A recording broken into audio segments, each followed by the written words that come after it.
welcome to this installment of our Scholar Spotlight series. We are thrilled to have Dr. Kimberly Engels of Malloy University joining us today. Thank you. Thank you, Dr. Engels.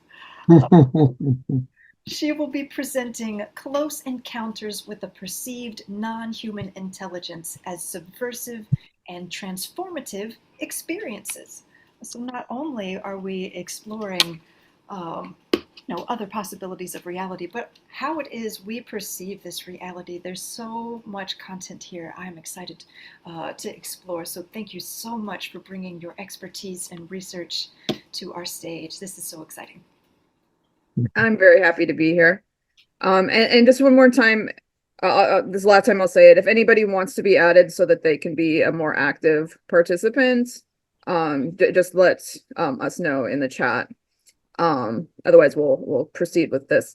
The participants are able to view and ask questions in the chat. If you want to be on video and be able to speak, you just need to be added as a panelist.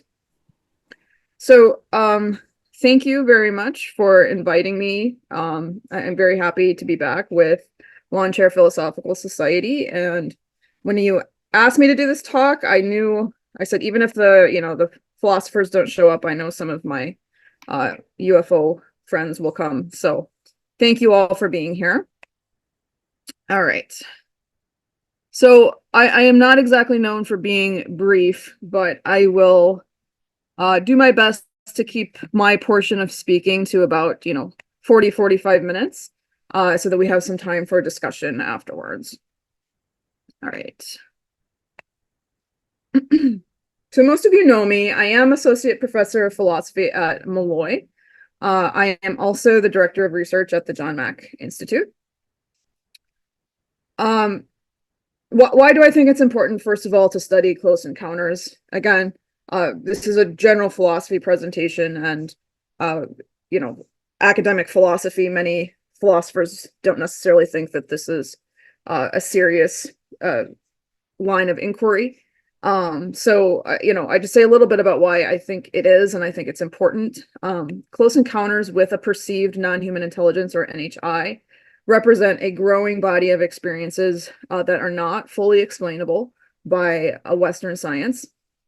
And something that I think is really important to note, and that most folks attending know, but that sometimes academics don't know, is that these accounts of encounters with NHI come from credible and mentally stable individuals of all cultural backgrounds and of all socioeconomic backgrounds. So the idea of trying to pin this as just coming from, a small group of pathological individuals or fantasy-prone individuals or something like that is inaccurate.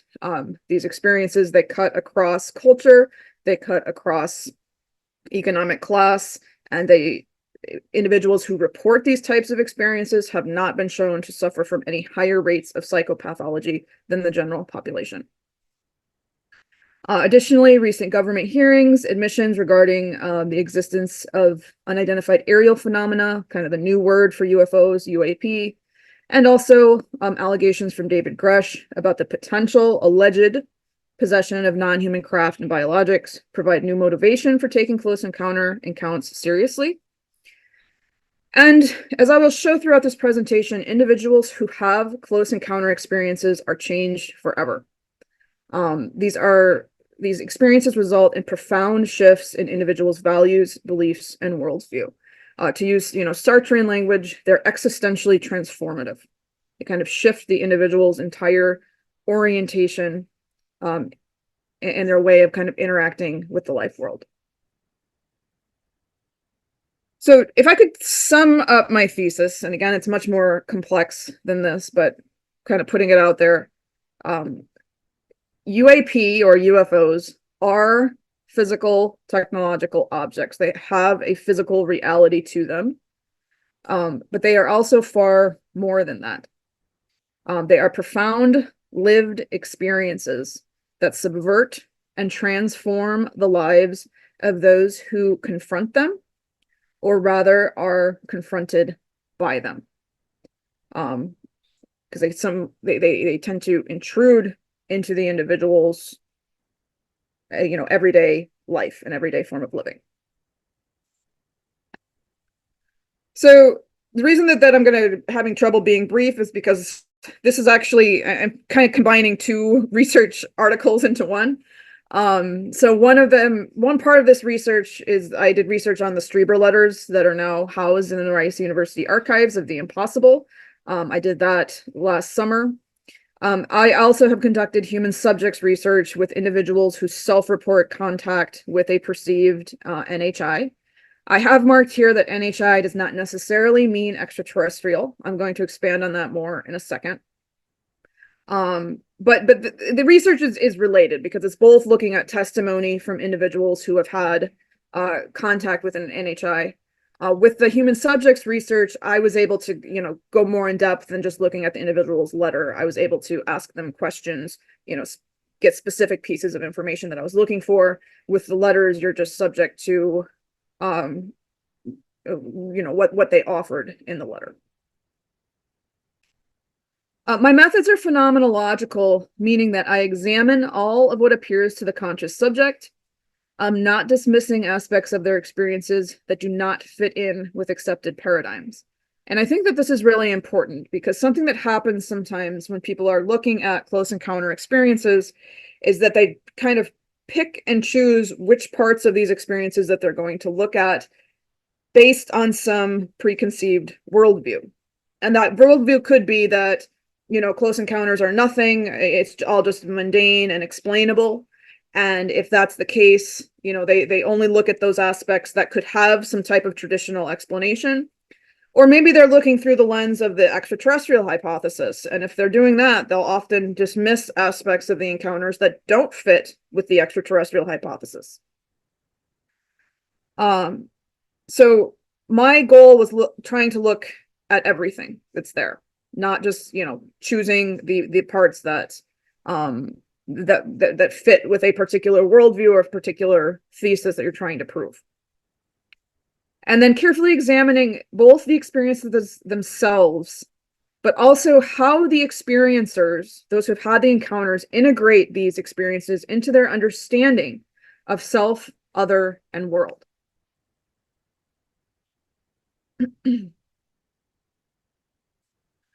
Suspending judgment, as I said, on the source or origin of the phenomenon, meaning when I look at these encounters, I'm not assuming the ETH, the extraterrestrial hypothesis. Now, again, I use the word non-human intelligence, but non-human intelligence doesn't have to mean extraterrestrial. That's one possibility. Okay, non-human could also be terrestrial, but ultra-terrestrial. Could be interdimensional. It could be beings that do have an evolutionary history on Earth that we don't fully understand and that we don't, have access to normally through our sense experience, but they're capable of, at times, coming into contact with our sensory experience. Again, these are just options. There's also, Michael Masters has put out the time traveler hypothesis. These are actually, human beings from the future coming back. These are all within the realm of possibility. I'm not ruling any of them out. I'm suspending judgment on the source or origin. So there's not an assumption here that these are necessarily extraterrestrial. I'm open to that possibility, but I'm open to other possibilities as well.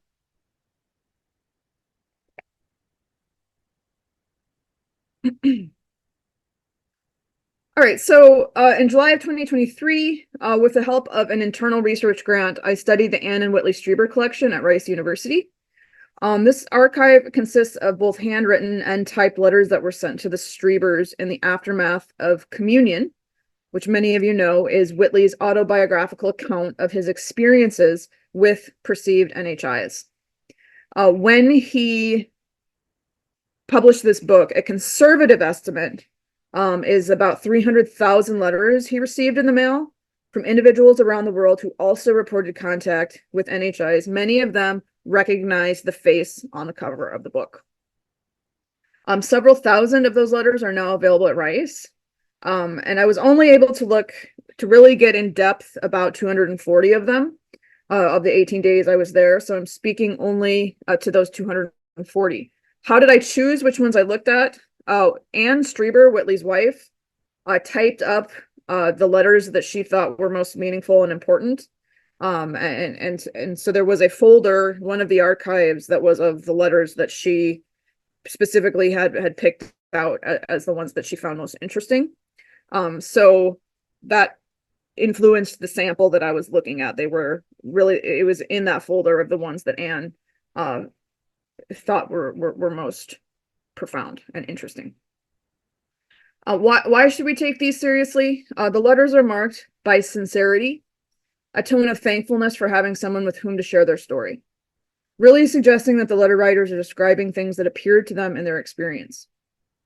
And these individuals have nothing to gain by lying.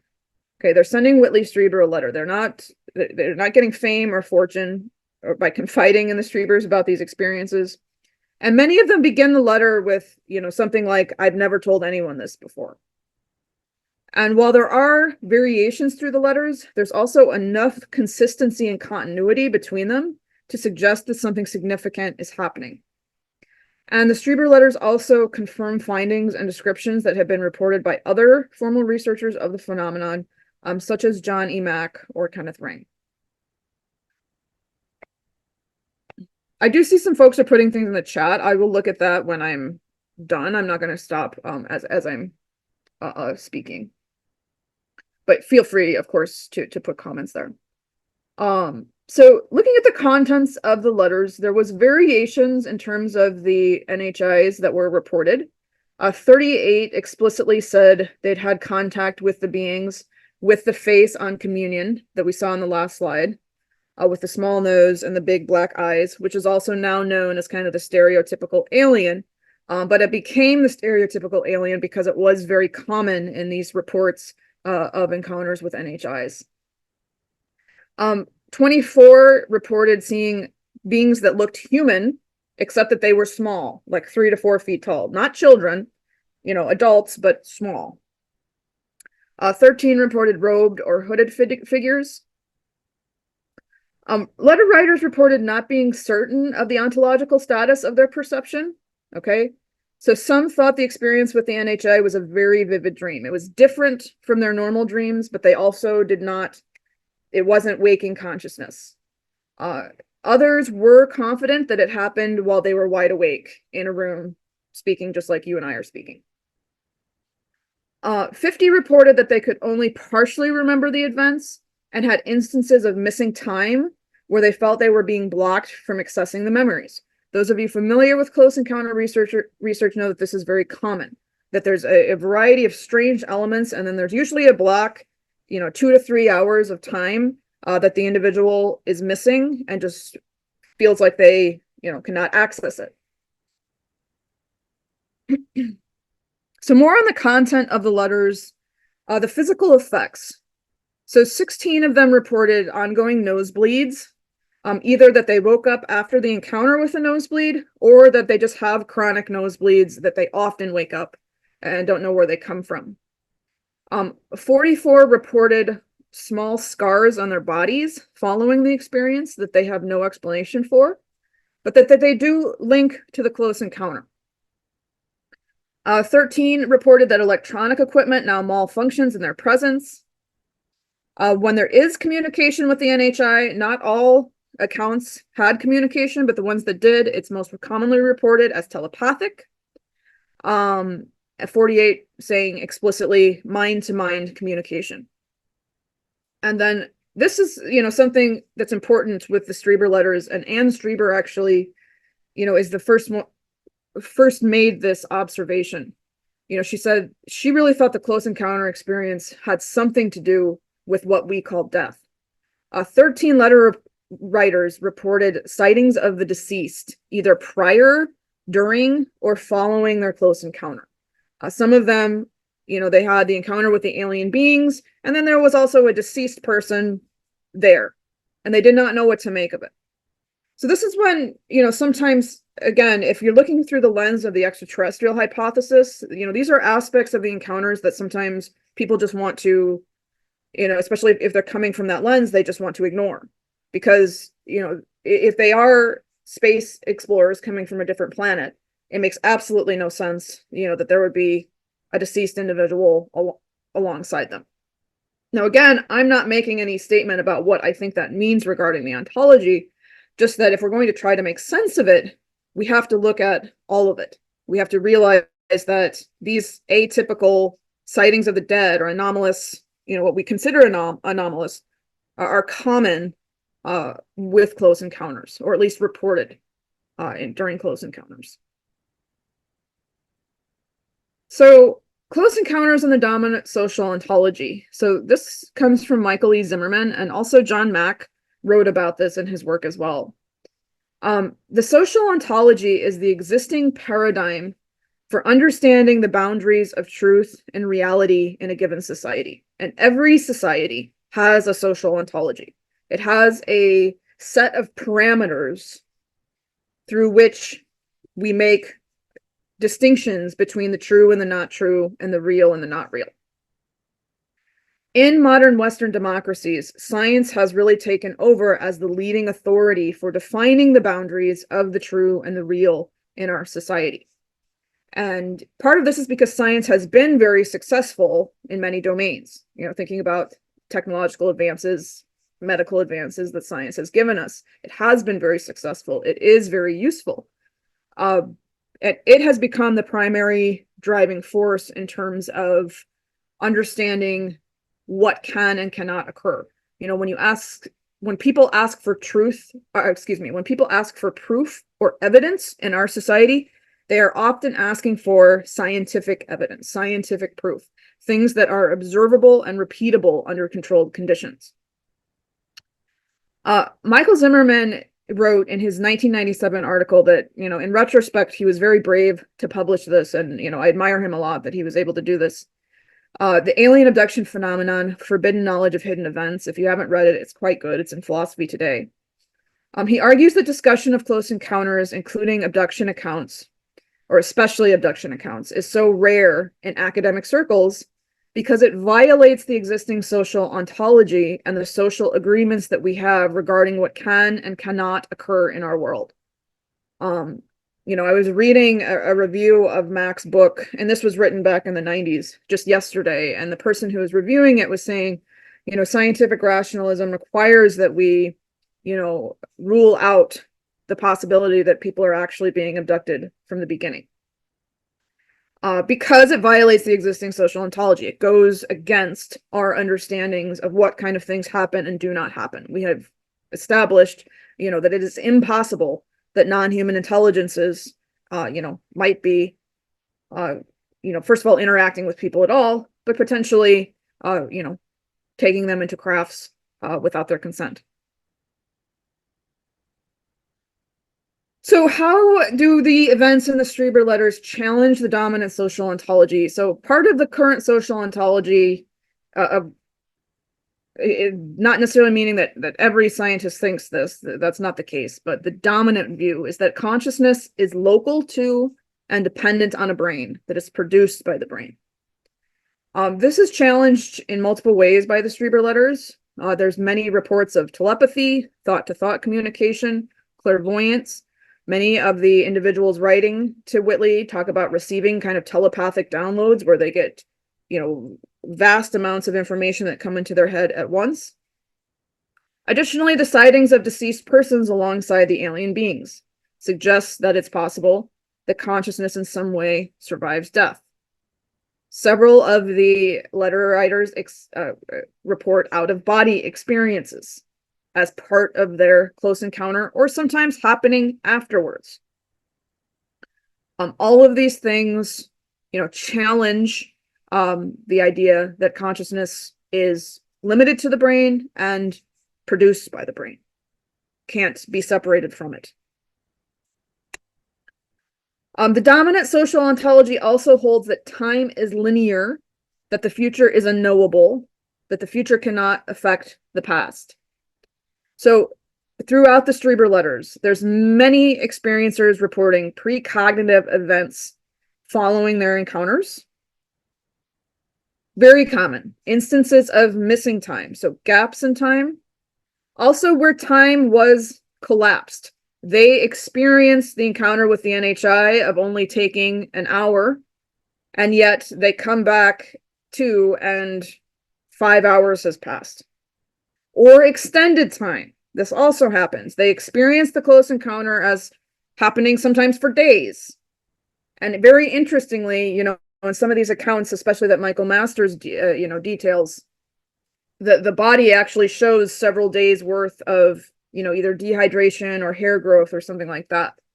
But sticking to the letters, it's the idea they had encounters, lasted as they experienced it for 3 days, and then they come back and they were only gone for 90 minutes. Several letter writers experienced the perception that the NHIs can move in and out of time. And there's a strongly felt sense expressed that dimensions of the encounters have taken place outside of the boundaries of space and time as we understand it. Now, again, this isn't universal. There were certainly experiencers who were saying, no, this happened in normal waking consciousness. I was sitting in my bedroom just as awake as I am right now. But there are others who thought that aspects of the encounter were taking place in some area of reality that was outside the boundaries of space and time. And the most prominent challenge to the prevailing social ontology is that, the dominant paradigm, at least until very recently, with, the allegations from Grush and some of the admissions from the government, maintains that we have no evidence of the existence of non-human intelligence, and moreover, that any NHI we encounter would have to obey the laws of space-time as we understand them. So this is challenged not only by the consistent reports of these intelligent non-human beings, but also the consistent reports of the things that they're able to do. They float through walls, they're able to take people through walls, and their craft have been reported as moving at speeds and trajectories that violate or at least go beyond the laws of physics as we currently understand them. Violate may not be the best term because maybe they just have a more advanced understanding of the laws of physics, but at least from our perspective, they appear to violate the laws as we understand them. They're able to move at speeds and change directions, appear and disappear in ways that should not be possible. Okay. Whoops. So that's a little bit about the contents of the Strieber letters. I could honestly go on for days about some of the letters are really rich, and I will give some examples here in a minute. But faced with experiences that cannot be accounted for within the existing social ontologies, the letter writers themselves seem to be in a process of being broken open. That's my word. To being receptive to new ways of conceiving reality and our place in it. Even those who report primarily negative experiences, okay, some report, they were very scared during their encounter, report thinking about reality in new ways that are in direct tension with the modern scientific worldview, as well as the dominant cultural ethos. 39 of the writers explicitly in their letters mentioned changes to their worldview, including their ethical orientation following the close encounter experience. The progression usually begins with the immense terror and what Mack called ontological shock, in which the experiencer realizes they have just had an experience that defies their understanding of reality. Okay, so something, again, why I try to emphasize, that these accounts come from ordinary people is because, these folks were just as convinced by the materialistic kind of scientific worldview as anyone else. So they were not walking around thinking that it's possible for some type of non-human intelligence to just walk through the wall into their bedroom. They're shocked by this. They're just as shocked by this as you or I, or any individual person raised in a modern democracy would be, because we've understood that those kind of things don't happen. So they've had an experience that defies their understanding of reality. The shock and terror eventually subside and progress to a tolerance of ambiguity in the experiencer. This kind of ability to sit with a not knowing. What begins with a tolerance of ambiguity, in some cases, not all, but in some cases progresses to an acceptance and growth, leading to changes in the experiencer's worldview and values. So just a few letter excerpts. As I said, I had a lot of excerpts, and I just kept breaking them, condensing them for time reasons. So one letter writer, the experience seemed quite spiritual to me, being it was not from this world. I believe I have been transformed. It has altered my state of consciousness. I often wonder about the purpose of my existence. I think about God and the complexities of so many religions on one planet. Sometimes I feel as though I am a spectator, not a participant on this planet. Another experiencer, letter writer, I was told last night that a project is underway to make an alteration in the genetic structure of Earth peoples in order to create a greater feeling of interconnectedness. They have free rein to do what in their best wisdom will create unity in society. The physical peoples of this world bear a strong resemblance to the culture that first engineered them, and in time, the inner world of Earth will begin to resemble the minds of the culture that places unity above other things. Letter 160. I was particularly interested in your analogy of humankind as a larval being, for I feel this is exactly the case, though in a sense it's not commonly understood. I have been given a vision of a quantum metamorphosis, a literal new heaven and new earth, which will come into being not only through the actions of this planet's inhabitants, but also through certain ET cosmic interactions.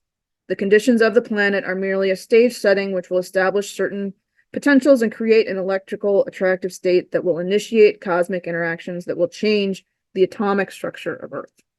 So as I was looking at these letters, and again, I think about 39 or 40 of them kind of had explicit examples of changes to the worldview.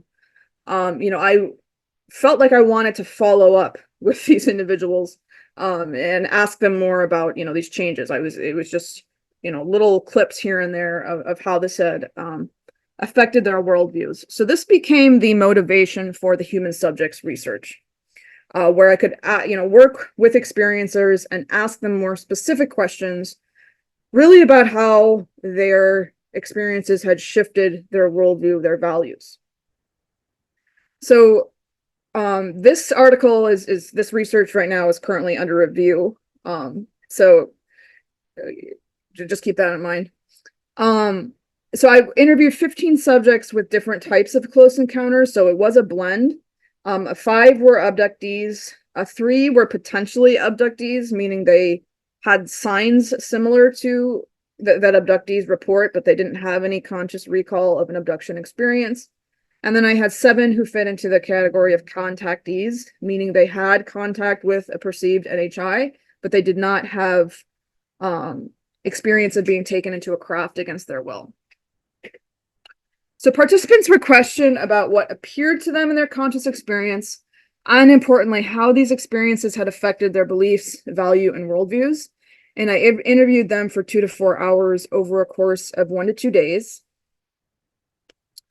Subjects reported a variety of encounters ranging from encountering the NHI in a deep meditative state, again, to having their physical bodies abducted into crafts. So there was a fairly wide range in terms of the types of experiences. Just a little bit about their experiences. I won't go too much into it because of time. Several of them, at least 8, had experienced the grays. But other types of beings, light beings, like beings that they perceived as being made of pure light. Small human-looking figures were also reported. Several had beings that they could sense energetically, like a presence, but they could not see them visually. A couple reported experiences what they called lion beings or jaguar beings that had, bodies like humans, but the face looked like a lion.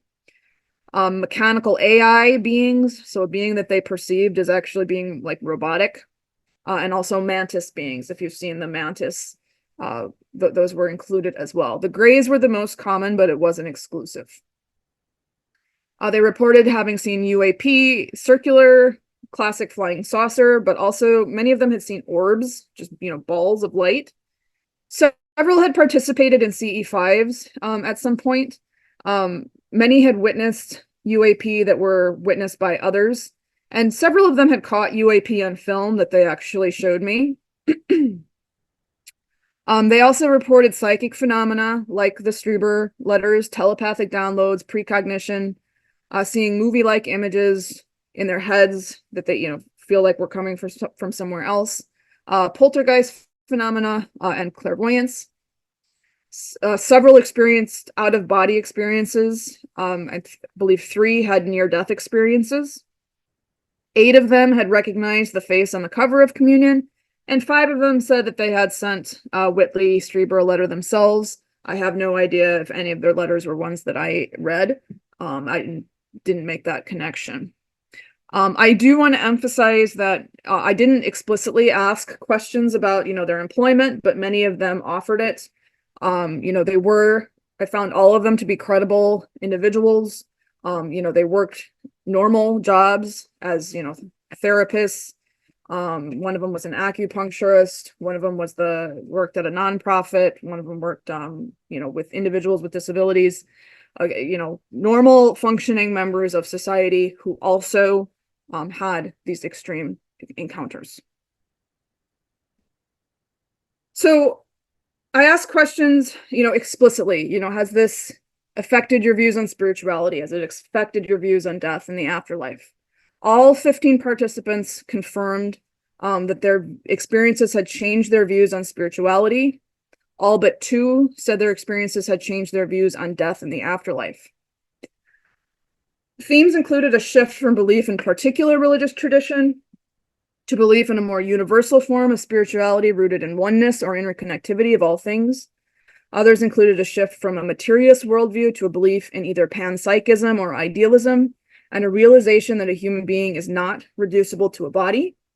Interviewees also expressed feeling that they knew God or ultimate reality in a more intuitive manner. In terms of the afterlife, all 15 participants expressed belief in the afterlife and that their experiences either moved them in this direction, or for some of them, they had believed in that before, and they said it confirmed, solidified, or expanded a previously held belief. Over half of the participants expressed that due to their experiences, they no longer had any fear of death. I asked them specifically about time and consciousness. All 15 confirmed that the experiences had changed the way they think about time. The most common response was a shift to thinking that time is not linear. Participants also expressed belief that the past, present, and future are occurring all at once, and that the future can reach back and affect the past. Others expressed that they believe time is an illusion or trick that we use to make sense of the world, but does not exist in any objectively real sense. It's something that our minds use to make sense of our experience, but it doesn't exist in any objective way. All 15 also confirmed that their experiences influenced how they think about consciousness. Themes included that consciousness, not matter, is the fundamental or primary property of the universe, and that consciousness is not local or dependent on a brain, and that consciousness has the potential to affect physical matter. Several experiencers expressed very strongly that they thought consciousness was fundamental to understanding the entire UAP contact matter. Several of them made comments, they said, I think that consciousness is the answer to all of this, or I think that consciousness is the key to everything that's going on here. So a very strong shift in how they think about consciousness and the relationship of consciousness to the physical world. Relations with humans, animals, and Earth. The experiencers gave really the most mixed responses in terms of how their contact experiences had affected their relationship with other humans, both those closest to them and humanity in general. Themes included isolation from those closest to them, being more protective of those closest to them. Several expressed giving up a need to try to control others, and others expressed that they now had an unconditional love of others. 4 experiencers reported that their contact experiences had directly led to the end of their marriages. 10 of the 15 said that their experiences had directly affected how they view the relationship between humans and non-human animals. Of the 5 who said that it hadn't, if they answered no to that question, 4 of them stated that they had always had a very high respect for animals, even prior to their extraordinary encounters. All 15 said that the experiences had made them feel a sense of kinship with plants and the earth itself. And 5 of the 15 explicitly expressed that they now believed that plants or the earth itself were conscious beings. So the last set of questions that I asked were social and political questions. Experiences were questioned whether their encounters had changed the way they thought about political and economic systems. 12 out of 15 said yes. Themes included a decreased belief in or a decreased support of capitalism, a decreased interest in materialism and money in general, and a decreased trust in politicians or interest in politics in general. Multiple participants also expressed a belief in decentralization and local, ground-up political organizing. I thought that was a better model. And then they were questioned if their experiences had changed the way they thought about criminal justice as well as education. 12 of 15 said yes, it had influenced their views on criminal justice. 14 of 15 said it influenced their views on education. Themes included a need for rehabilitation and compassion and addressing underlying trauma, individualized education tailored to the unique strengths and gifts of each individual, and a need to learn about spiritual issues, UFOs, and psychic gifts in school. So part of the question, or maybe the defining question here is, where do these changes come from? Why are people who have these types of encounters, and even people who have negative encounters? Not everybody in my study thought that their experience with the beings was positive. I definitely did have more who had positive experiences ultimately than negative, but it wasn't the case that everyone thought positively about their encounter with the NHI. So again, this is an open question. This is part of what I'm working through with this research is really, I think understanding these changes and why they happen is really important for understanding at least a piece of what's going on with the whole UAP close encounter matter. So part of it, I think, comes from a natural progression, from a realization that we are not the only intelligent species in the universe. So that there's a sense of, humility and just a sense of rethinking everything with that realization. But there's additionally, many experiencers report feeling literally more open and psychically connected following their experiencers, more empathic, having, that the energy in their body is flowing differently, that they can feel the energies around them flowing differently. Some experiencers have expressed that they feel their bodies work differently, and they think that the NHIs made some kind of changes either in their nervous systems or their DNA or their brain structure that, allow them to feel the energies from a tree, feel the consciousness of an animal. I think 4 of them, of mine who I interviewed, said that they have telepathic experiences now with animals. They can feel what's going on in the animal's mind. Additionally, some of these changes come with the imagery and messages that are delivered by the NHI themselves. So during these experiences, it's very common that, there's images that are flooded through their head. Many of them are related to the environment or some type of, impending disaster. So to some extent, the content of the contact, I think, influences this as well. I also think there's an aspect that this is a worldview of the margins. So having experienced something that society deems impossible, they're opened up to other impossibilities. Okay, so, several of them, expressed that, society would function better without prisons, would function better, with a economic system that was based on exchange rather than profit. These are things that we routinely or regularly are told are impossible, and that most people just say, oh, that it's inconceivable. But it becomes conceivable because they've had an experience that they've been told is impossible, and yet it occurred. So I think there's a shift in their understanding about what kind of things are and are not possible. They're opened up to new realms of possibility. So the subversive elements of the encounter. Oh, I'm at 2:45 already, man. Okay. Bear with me about 10 more minutes, please.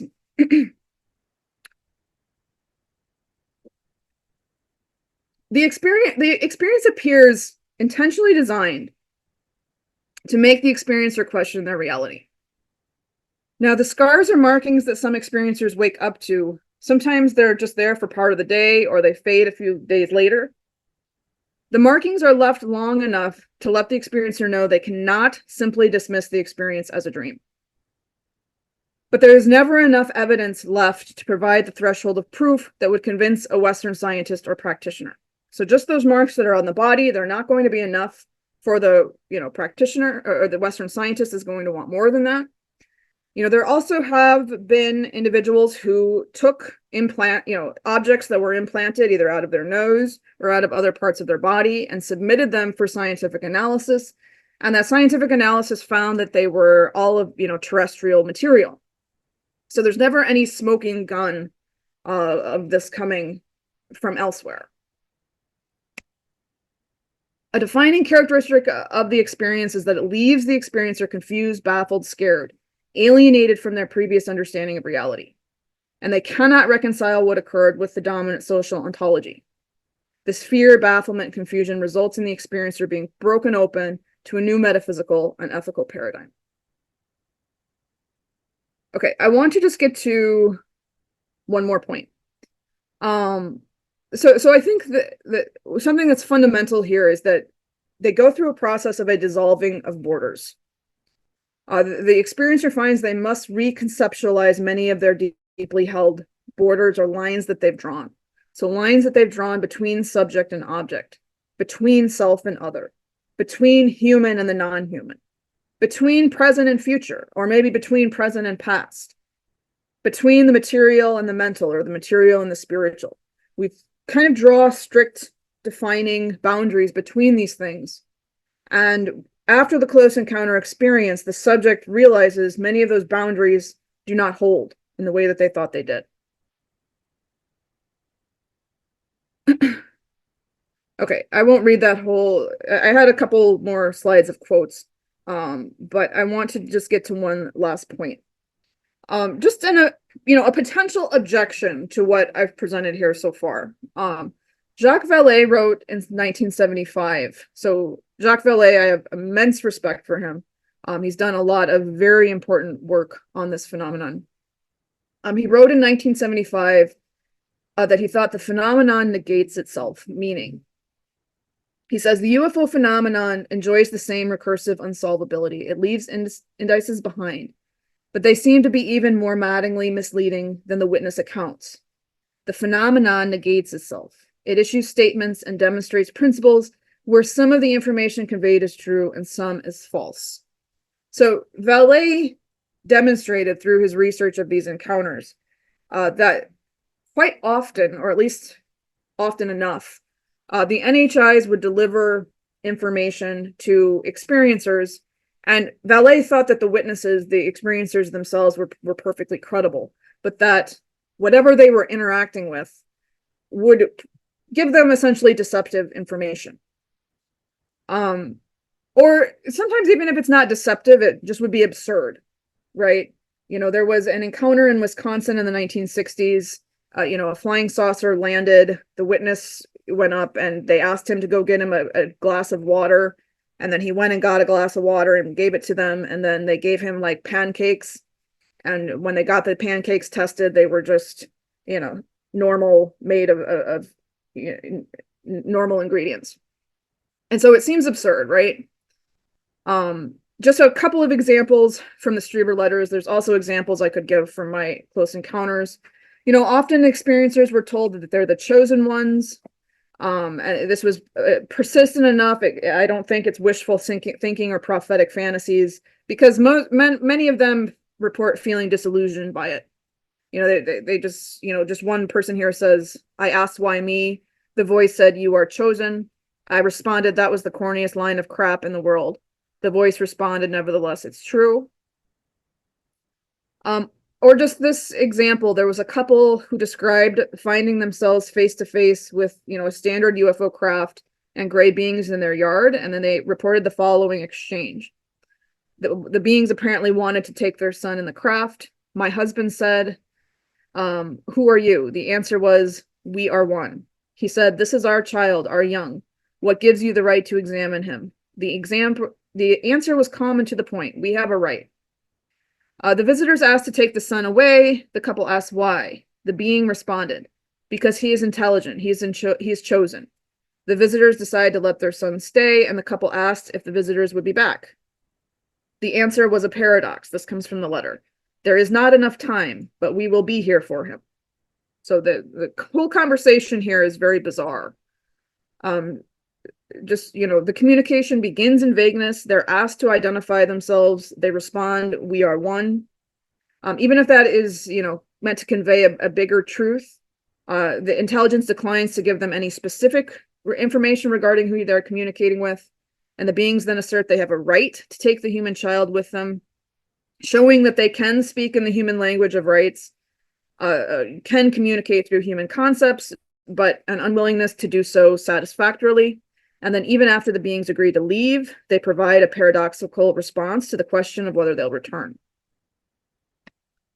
So what's the temptation here? There's two temptations that Valet introduced. He says one temptation is that, we want to place the encounters as just being outside of the realm of rationality and start thinking it's all nonsense. These encounters are absurd. The things they're talking about are absurd. There's nothing to see here, basically. Another temptation is to start attributing some type of malevolence to the UAP intelligence or malevolence to these beings in general. They're deceptive, they're tricksters, they're out to deceive, or they're out to do harm. I want to avoid both of those temptations. I'm not saying I have a final answer to any of this, but I don't think the fact that there is at times what we perceive as deceptive or what we perceive as absurd communication, that either of these things is the case. How do we make sense of this? I think we can draw a parallel, at least, with the clown or trickster figure.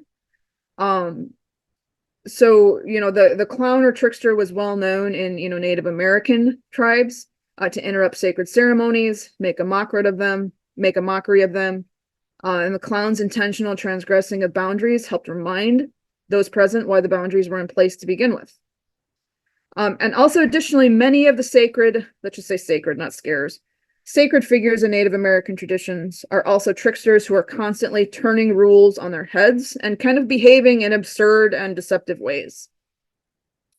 The trickster spirit was one who overturns laws, transcends boundaries, can win everything when down to the last counter. And really, the trickster spirit is not only present in Native American worldviews, it's present in almost all ancient worldviews. And basically every culture that was well known for interacting with what we might call paranormal entities. The fact that the trickster spirit is present shows how prominent the theme of, some type of deception or what we perceive of deception is when interacting with the unexplained. The intelligence behind UAP encounters also directly transgresses boundaries. It intrudes without permission. It asserts its power and invulnerability.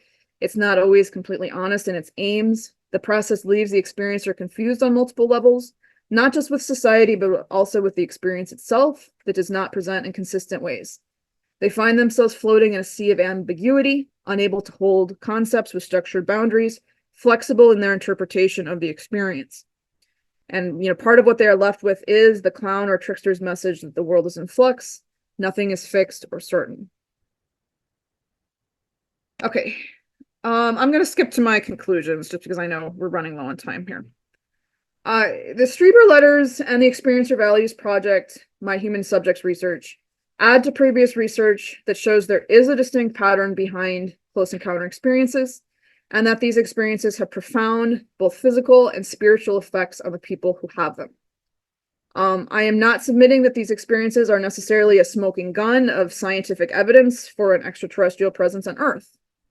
But I do think that the phenomenology of close encounter experience leads the experiencer on a subversive journey that forces them to expand their conceptions of the possible and the impossible, and leads to a new metaphysical and ethical way of interacting with the world.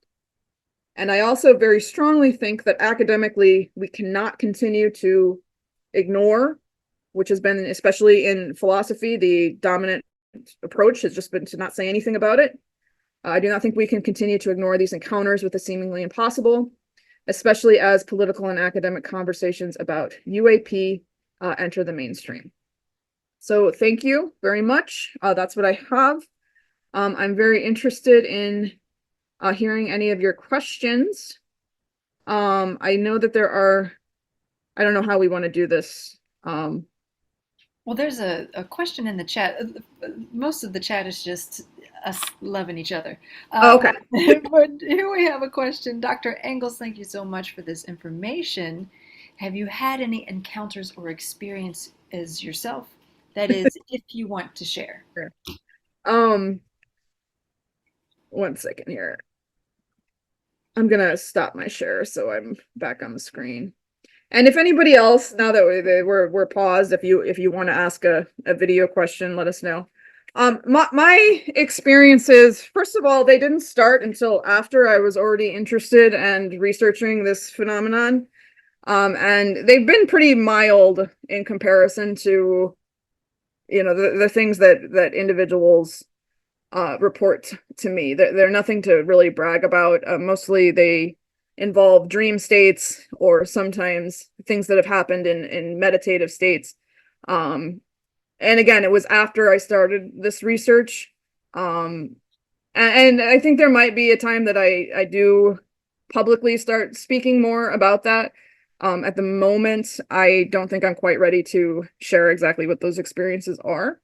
But I'll note, I'm not the first individual who has started researching this and then at some point started having anomalous, strange things happen in their own life. There's a couple other UFO researchers who I know that has happened to, including very recently. But yeah, as I said, I've had some strange things, but at the moment, I'd like to keep them, I think, within my very close circle. I know people are often curious about that. Yeah, Randy. Hey, thank you for this amazing talk, and especially for all the work that you're doing, bringing phenomenological method into this. I really think that not only traditional phenomenological method as it's conceived, like that of Husserl, but also the variations are highly applicable to this and other very strange phenomena, or even like fictional narratives and things like that. And so phenomenological philosophy as method should be applied to this sort of thing, so we can start experiencing some of the results, the fruits of that method. So I'm also very interested in this kind of work, and I think it really does have a very interesting future. So one of the areas I was curious about was I happen to sort of specialize in the area of Dr. John C. Lilly, founding member of the Search for Extraterrestrial Intelligence, because of his human dolphin cetacea communication work, non-human intelligence kind of stuff. And that was inspired, and perhaps even he was directly instructed to do that while in the flotation tank in his laboratories, working on his first-person science of consciousness in the float tanks. And he encountered these entities.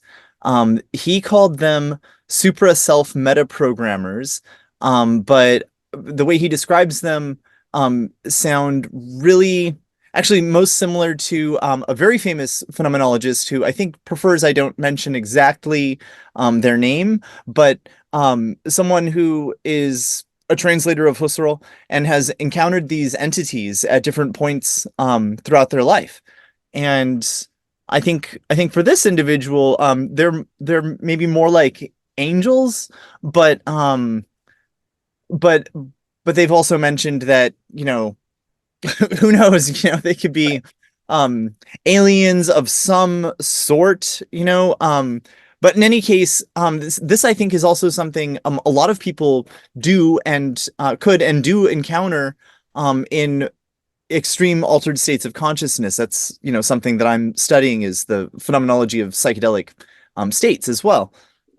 So I'm curious what you think about, you must have come across this theme of these like entities who like care or don't care, but who interact with people, follow these individuals throughout their lives, because maybe it's so easy if you're outside of time, right, to investigate a timeline, over a longevital, course, right? So I'm curious what you think about that sort of way of approaching the phenomena of these, whether they're extraterrestrial or interterrestrial, or if they're us or whatever, deeper dimension or higher dimension, or however you want to describe it. I'm curious what you think about like the possible ontological, assignment of these things. Yeah, I mean, it's a huge question, and I actually didn't know that about the director of SETI, that he had those entities encounters. I'll actually look more into it. You made the comment about altered states of consciousness, and I did actually recently teach a course where I really dug into that there are a lot of entity encounters that do happen in some type of altered state, psychedelic states, but also things like a shamanic journey or a breathwork ceremony, or even just like I said, some of my encounters have been in a deep meditation state. Those are common. Now, it's not exclusive. There are also encounters that happen in normal waking consciousness. So I want to emphasize that, because something that happens is that sometimes people looking at this want to reduce all of it to just being in an altered conscious state. And I think we have to look the full phenomenology. Some of it does happen in physical reality, like I'm sitting in this room right now. But yeah, in terms of perceiving them as potentially, as you said, angelic or maybe an angel, some of these experiences with NHIs, especially like the light beings, it was a very positive encounter. They felt that this was a being that was benevolent, that knew them, and that was kind of like, perceived as almost a guide, someone that was guiding them, watching over them throughout their life. It is possible that some of the phenomena that in different religious traditions were labeled or described as angels, or even sometimes described as demons, are the same NHIs that people are interacting with now. It's just in that cultural lens, that's what it made sense for them to call it. And I'll even say individuals who have encounters with the gray beings, and even sometimes ones who are abducted, the gray being is there, and it's not angelic. They're kind of ugly and they're scary. But some experiencers have felt profound love for those gray beings, especially the taller ones, and felt like they actually knew them, maybe even from a different lifetime, and they felt that this gray being was actually kind of guiding them through every point of their life. So absolutely, this theme of somebody who's involved with me, somebody who I'm close with, somebody who's kind of like my guide from a different dimension of reality or a different aspect of reality is present. And I absolutely think that some of the beings that have been interpreted as spirit guides, angels, or through some type of religious lens could be ontologically the same beings that individuals are interacting with now in association with UFO crafts, but just conceived through a different cultural lens. Thank you. Yeah, you're welcome. Thank you for the question. I see Michael has his hand raised, and I don't know if there's other things. I'm not really manning the chat that well. Yeah, let's go, Michael, and then we can return to the chat. Return to the chat? Okay, Michael. In my research, one of the key things that I noticed is a lot of the phenomenology effects in the lives of people who have had NHI encounters is paralleled in the near-death experience research. And the reason why this is really critical is because the near-death experience research and some of the more scientific aspects of that show that consciousness can exist apart from the body. Right. This is absolutely critical. So if you were to have one particular fact that would challenge our assumptions about consciousness being produced by the body brain, it would be near-death experience research. Specifically, I'm thinking of a book that was produced by the International Association of Near-Death Studies, where the three people who did this book showed that veridical information can be gotten by people out of their bodies in, for example, hospital settings where their bodies are completely comatose. There should be absolutely no perception whatsoever in those people because their bodies are completely flatlined and there's no, or they're in, severe surgery situations. And yet these people are out of the bodies and perceiving what's going on in the room. So this is a radical challenge to materialism. The other thing I would say about it is that because this is a radical challenge to materialism, that consciousness is produced by the body brain, it's also a radical challenge to this sort of binary either or situation. And that is, we are transitioning from an embodied state to a disembodied state and then back again. And a lot of the NHI encounter experience has this transgression across that boundary. This is absolutely critical for understanding the NHI experience and the encounter experience, as well as the near-death experience. Because what it shows is that our reality is a continuum extending from these higher dimensions all the way to the physical, so that this binary, sort of tendency we have is violated. And you made some points about that. So I think in your future research, and you've probably already done this actually, is that if you compare a lot of the effects of near-death experience to the effects of NHI experience, all the psychic stuff shows up, the worldview value change shows up, the expansion of a sense of unity with all things shows up. It's just amazing.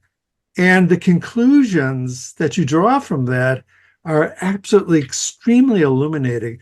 One person in the chat also brought in the fact that psychedelic experiences do something similar because, let's say, for example, in a DMT experience, people have an out-of-body experience and they experience non-human intelligences in a DMT experience. So they're crossing that boundary as well. I think these are really critical sort of turning points in our worldview changes. Would you agree, Kim?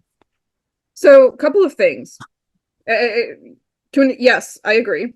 Kenneth Ring has done really good research on comparing near-death experience and close encounters in the Omega Project. So for anyone here who's not familiar with that, his book called The Omega Project compares these two experiences, both in their phenomenology and in terms of the changes in the aftermath. He did find similar changes in values in the aftermath.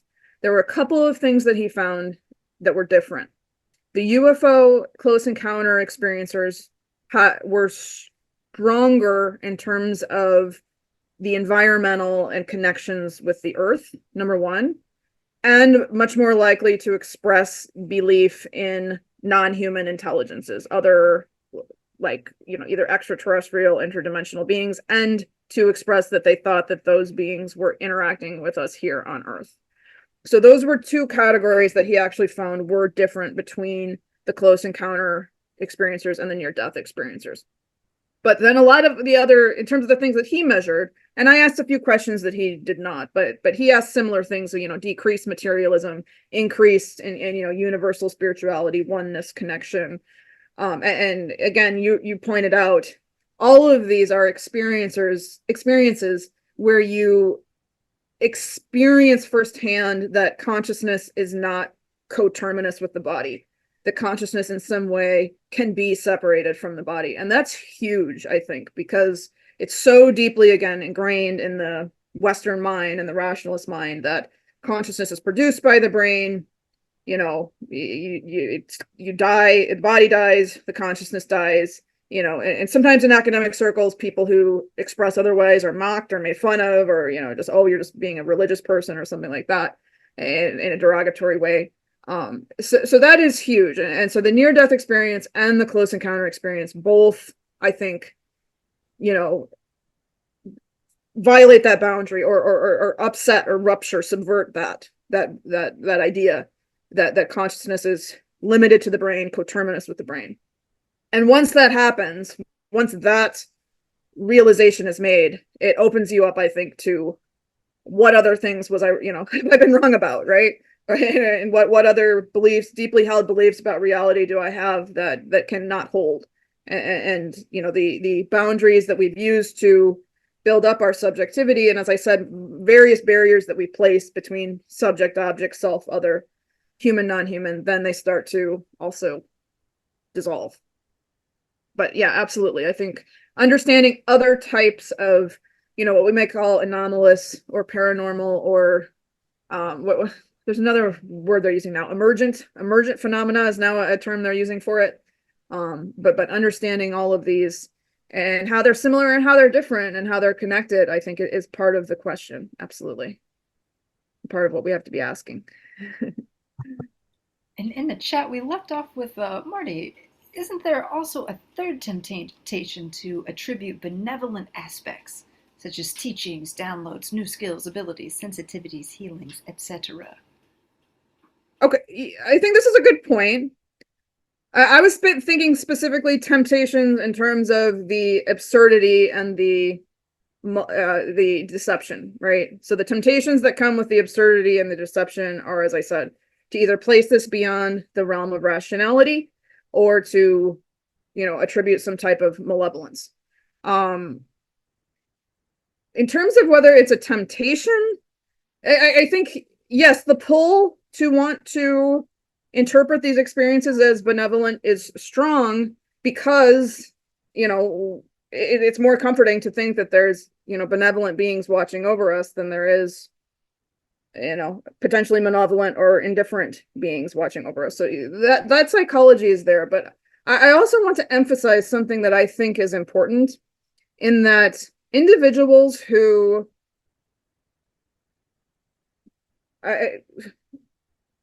report negative experiences. I had one experiencer in my study who, he really did not think that they were benevolent. He kept saying, I don't think this is good. I think they're malevolent. I think they're, I think they're tricksters. Actually, deceivers is what he called them. He didn't really say they were evil. He says, I think they're deceivers and I don't want anything to do with them. When I asked him the questions, the worldview questions, he was still giving the same answers. He was still saying that this had changed him to think about this in different ways.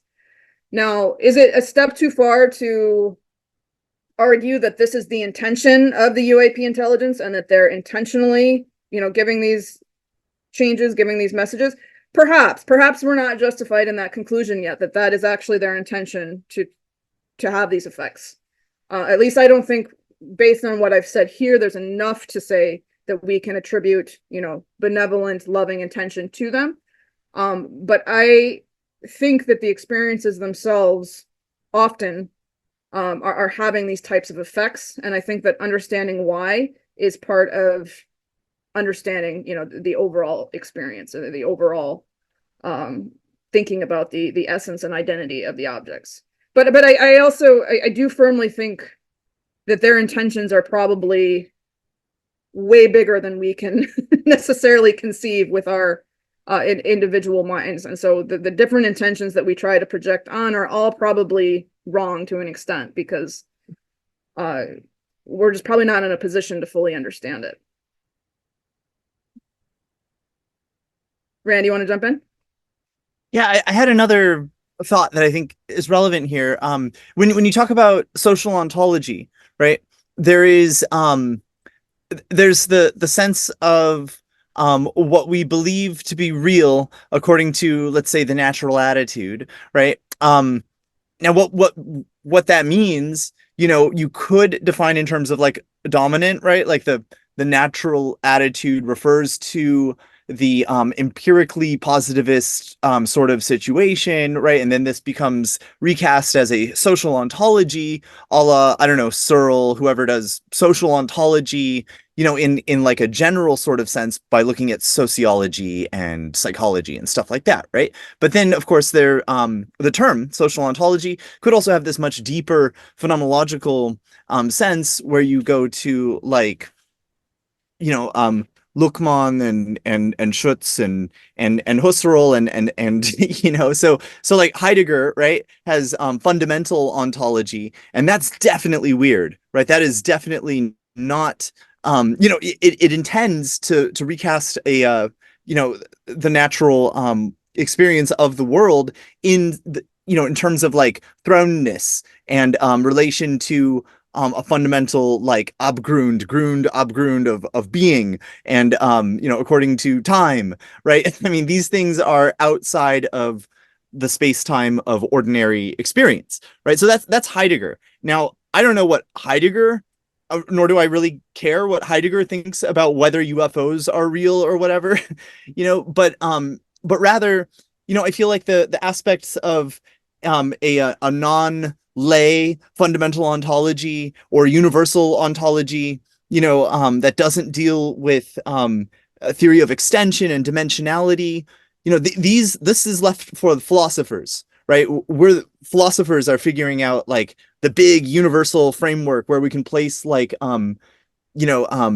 experience, the beingness of things that correlate to dreams versus reality and where they intersect, and reality and ultimate reality, and how that's all divided up, right? In the big framework. So I mean, when in philosophy, we defer to Heidegger or to Husserl or something like that, right? The idea of like what is real and whether it exists, about like a color like red, the pure quale, or a number like two, do those actually exist, and what kind of objectivity do they have? I think these kinds of questions are really important, and left to philosophers, right? So it's kind of like we have to leave phenomena like this for the phenomenological examination of philosophers, and not just lay people who want to look at like just opinions. We want to get to the truth, right? So I mean, I don't know. I like Heidegger as practicing fundamental ontology just strikes me as like so contrary to the dominant social ontology, right? That we invoke in a sort of naturalist scientific attitude framework or audience. So a couple of comments. I think you're saying something important, first of all. But the idea that we've left the ontology to the philosophers to decide, you and I are very involved in like phenomenology, but like, the dominant voice within academic philosophy is very much in line with the natural sciences and kind of yielding to them in mainstream trends. But going back to thinking about Husserl, Heidegger, and how, yes, we can use their frameworks. We kind of fall back on their frameworks for making sense of the real and the unreal. Michael Zimmerman worked in the continental tradition. He's very familiar with Heidegger. He's very familiar with Husserl. And he argues in this piece that at the end of the day, they were anthropocentric humanists, meaning, they all have accounts of the other. But they're all of those others that they're talking about. I really have searched, really trying to find, philosophers who gave or phenomenologists in the tradition who gave an account with the non-human other. I found like Jean-Luc Marion, talking about saturated phenomena maybe gets us the closest. But when they're talking about the other, they're talking about a human other. It's not even crossing their minds. And Michael Zimmerman pointed out, I did an interview with him in my Phenomenology of the Phenomenon series. And he says, to an extent, it would have been publicly embarrassing for them to start talking about UFOs or start talking about encounters with non-human intelligences. Now, they maybe could talk about encounters with animals. I think Heidegger talked more about, encounters with the non-human other in that sense. But the idea of the encounter with another non-human intelligence, it didn't really occur to them. I've done the most with Sartre, and he does a lot on the other. But if somebody was talking about an encounter with a non-human other, he would have wanted to place it in the realm of imagination, in the realm of hallucination, somewhere in the realm of not real, or not a material real object. And I don't think he would have wanted to grant any consistent ontological status with it outside of the individual's mind. So that's an aspect of the social ontology that even these phenomenologists were very deeply influenced by. The idea that humans are the highest intelligence, we're the ones who project meaning and value onto the environment. Maybe there is intelligence on some other planet far away, but it could never get here. That's kind of the idea from these phenomenologists. And I think that they offer us a lot. I think that phenomenology as a method offers us a lot, but we have to expand some of their categories. We have to start thinking about the encounter with the non-human other, and also, introducing intentionalities that they didn't deal that much with, like imaginal perception or some type of non-ordinary perception. As you've said, people have encounters with entities in psychedelic states, or just non-ordinary forms of consciousness, that there seems to be an ontological consistency to these reports, that it's not just something that's completely subjective to the individual's mind. There's some type of ontological consistency to this imaginal space. This non-ordinary consciousness is tapping into something that is ontologically real in its own way. But again, that most classical phenomenologists didn't really have room for. Could consider it an ideal object, but I don't even think they would have considered it an ideal object. I think they would have wanted, again, to just kind of reduce it to hallucination, imagination. It's real in terms of it has effects in the individual's life, and the individual experiences as real to them and their conscious experience, but not granted anything outside of that. So I think we can look to Husserl, Heidegger, Sartre for certain tools, but we ultimately have to expand beyond what they thought was possible for these experiences. Yeah, I love it. Oh, sorry. As much as I love Husserl, I love it. Let us return back to the chat. Okay. We have one. As I listen to your presentation, I can't help but be struck by the similarity between UAP experiences and ethnogenic or even hypnagogic or hypnopompic experiences, i.e. traditional shamanic experiences. Oh, okay. The clown's message you spoke of is also very similar to the psychedelic experience. Some uncertainty, life changes, relief of the fear of death, a changed worldview similar to the points you made, and so on and so on. Perhaps it would be fruitful to compare the differences between the phenomenology of ethnogenic and UAP experiences. Okay. I could say a ton about this. I recently taught a class that Michael was in on the shamanic worldview and UFOs, UAP. There are a lot of similarities between, again, the even in the archetype of the abduction experience and the archetype of shamanic initiation. There are a lot of similarities, right?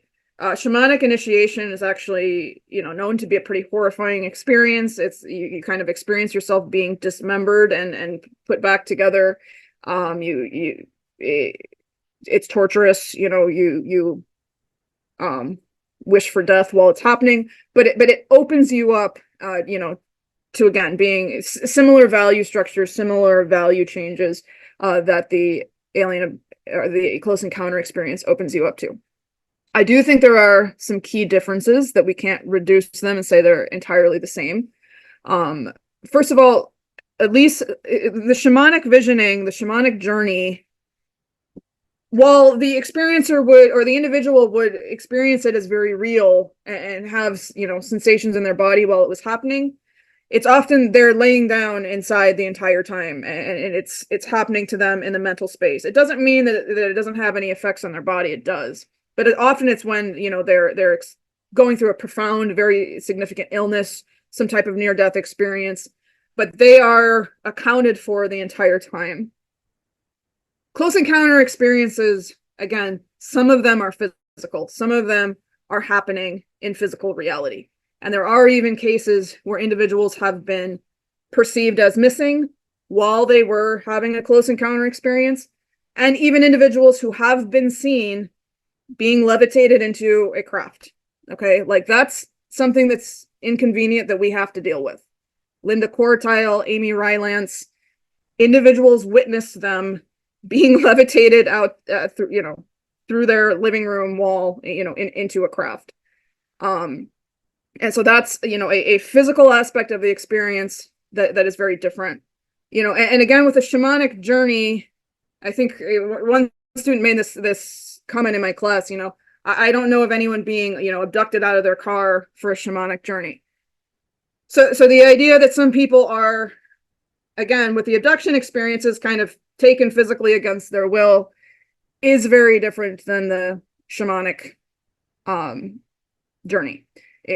Again, there are similarities to these experiences, especially the archetypes. John Mack actually wrote some things. He co-wrote with one of his, I believe, an experiencer, a piece on the similarities between the shamanic journey and the alien abduction experience, because it does result in some similar changes in values.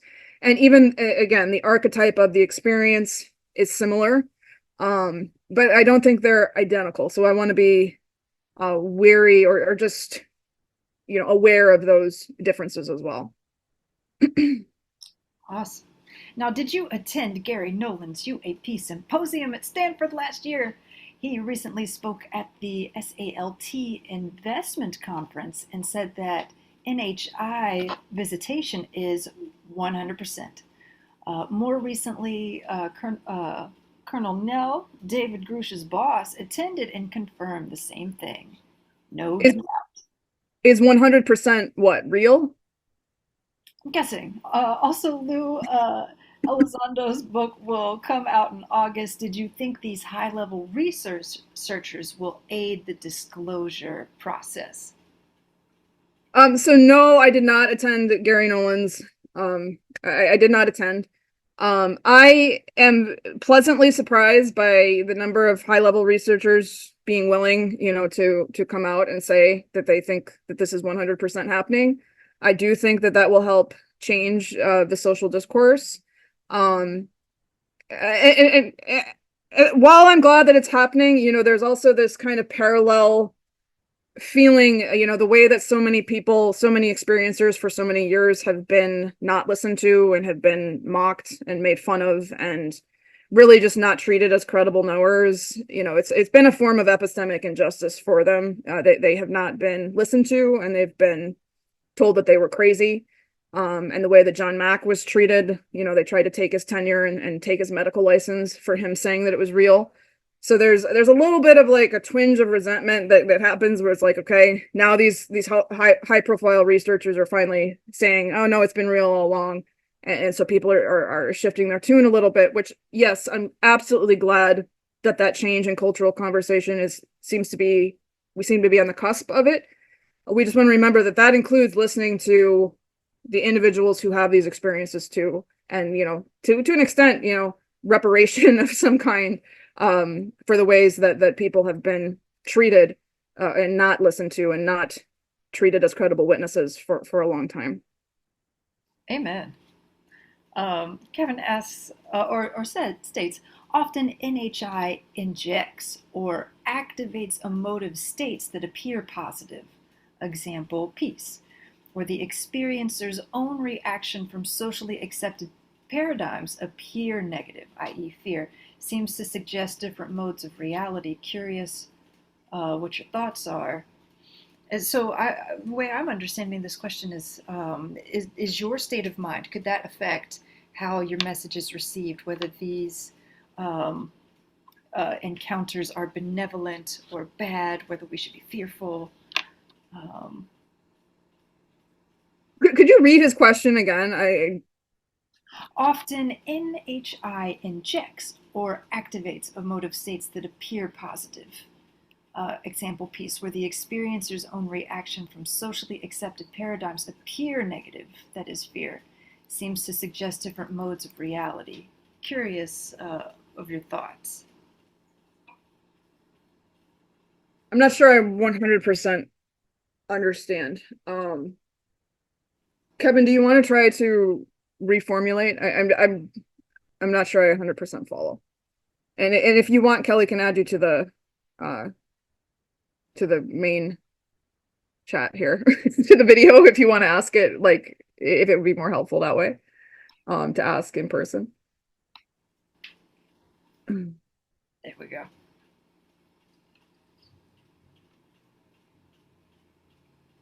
Hi, Kevin. Hello, Kim. These things are often so fascinating to talk about, and my mind goes in 100 directions, and sometimes I think I make sense, and sometimes I don't. I'm coming from the place of a therapist, and Sure. I'm fascinated with the emotive reactions that we hear. It's not all clear cut, but I think it seems at times that when there are encounters, there are movements or where NHIs seem to sort of give reassurance, peace, messages of love and concern, but it's coming from an ability that they have that somehow can break through our own natural attitude, which seems to provoke very many negative experiences. And so my thought is it just seems to sort of highlight what we keep saying, and that is that it's very difficult for us to truly understand NHI behavior when we ourselves are coming from a natural attitude to interpret their behaviors. And I have to add that as much as I too like Jacques Vallée, he begins to sort of almost label deception from our own natural attitude of what deception is and what that kind of behavior may consist of. But it seems almost as if, and this is what I added later, it almost seems as if, I wonder, speculation, I wonder if NHI is almost suggesting, sort of like they suggest the problems with nuclear weapons and stuff. I almost wonder if NHI is almost suggesting there might be something unhealthy about our own natural attitude about understanding self and other. And so that's where I was getting at. Thank you for letting me on. Of course. No, I understand now what you're saying. And it's an important question. I think that you're a couple of things. So the first thing you were bringing up is that yes, the default reaction we have towards them is fear. So some have described it, excuse me, as almost like an animal-like fear of just like terror in their presence.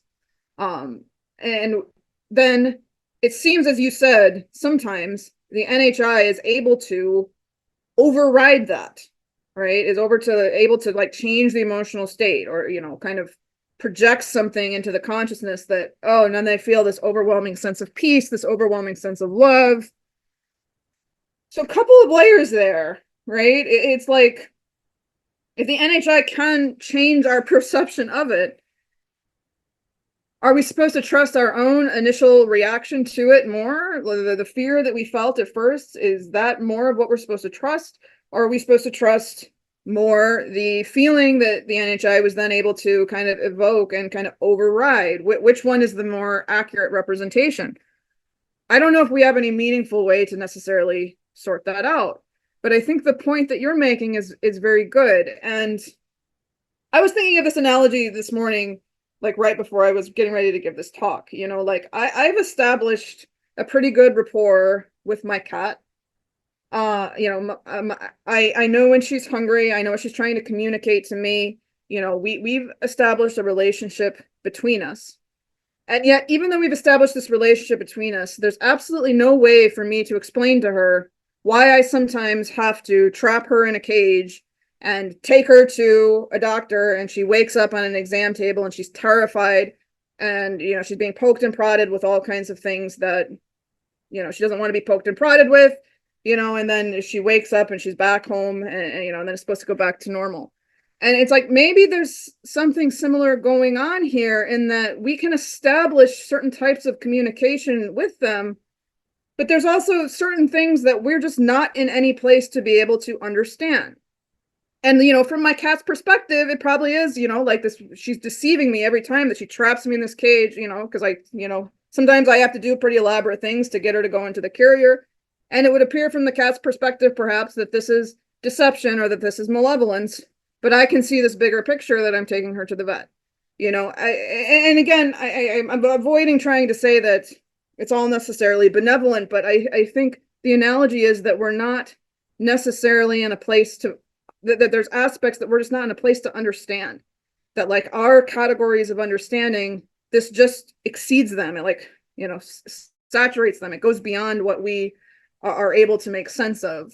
And so again, I think you're correct. What we interpret as deception, or we interpret as you played a trick on me, you're being malevolent.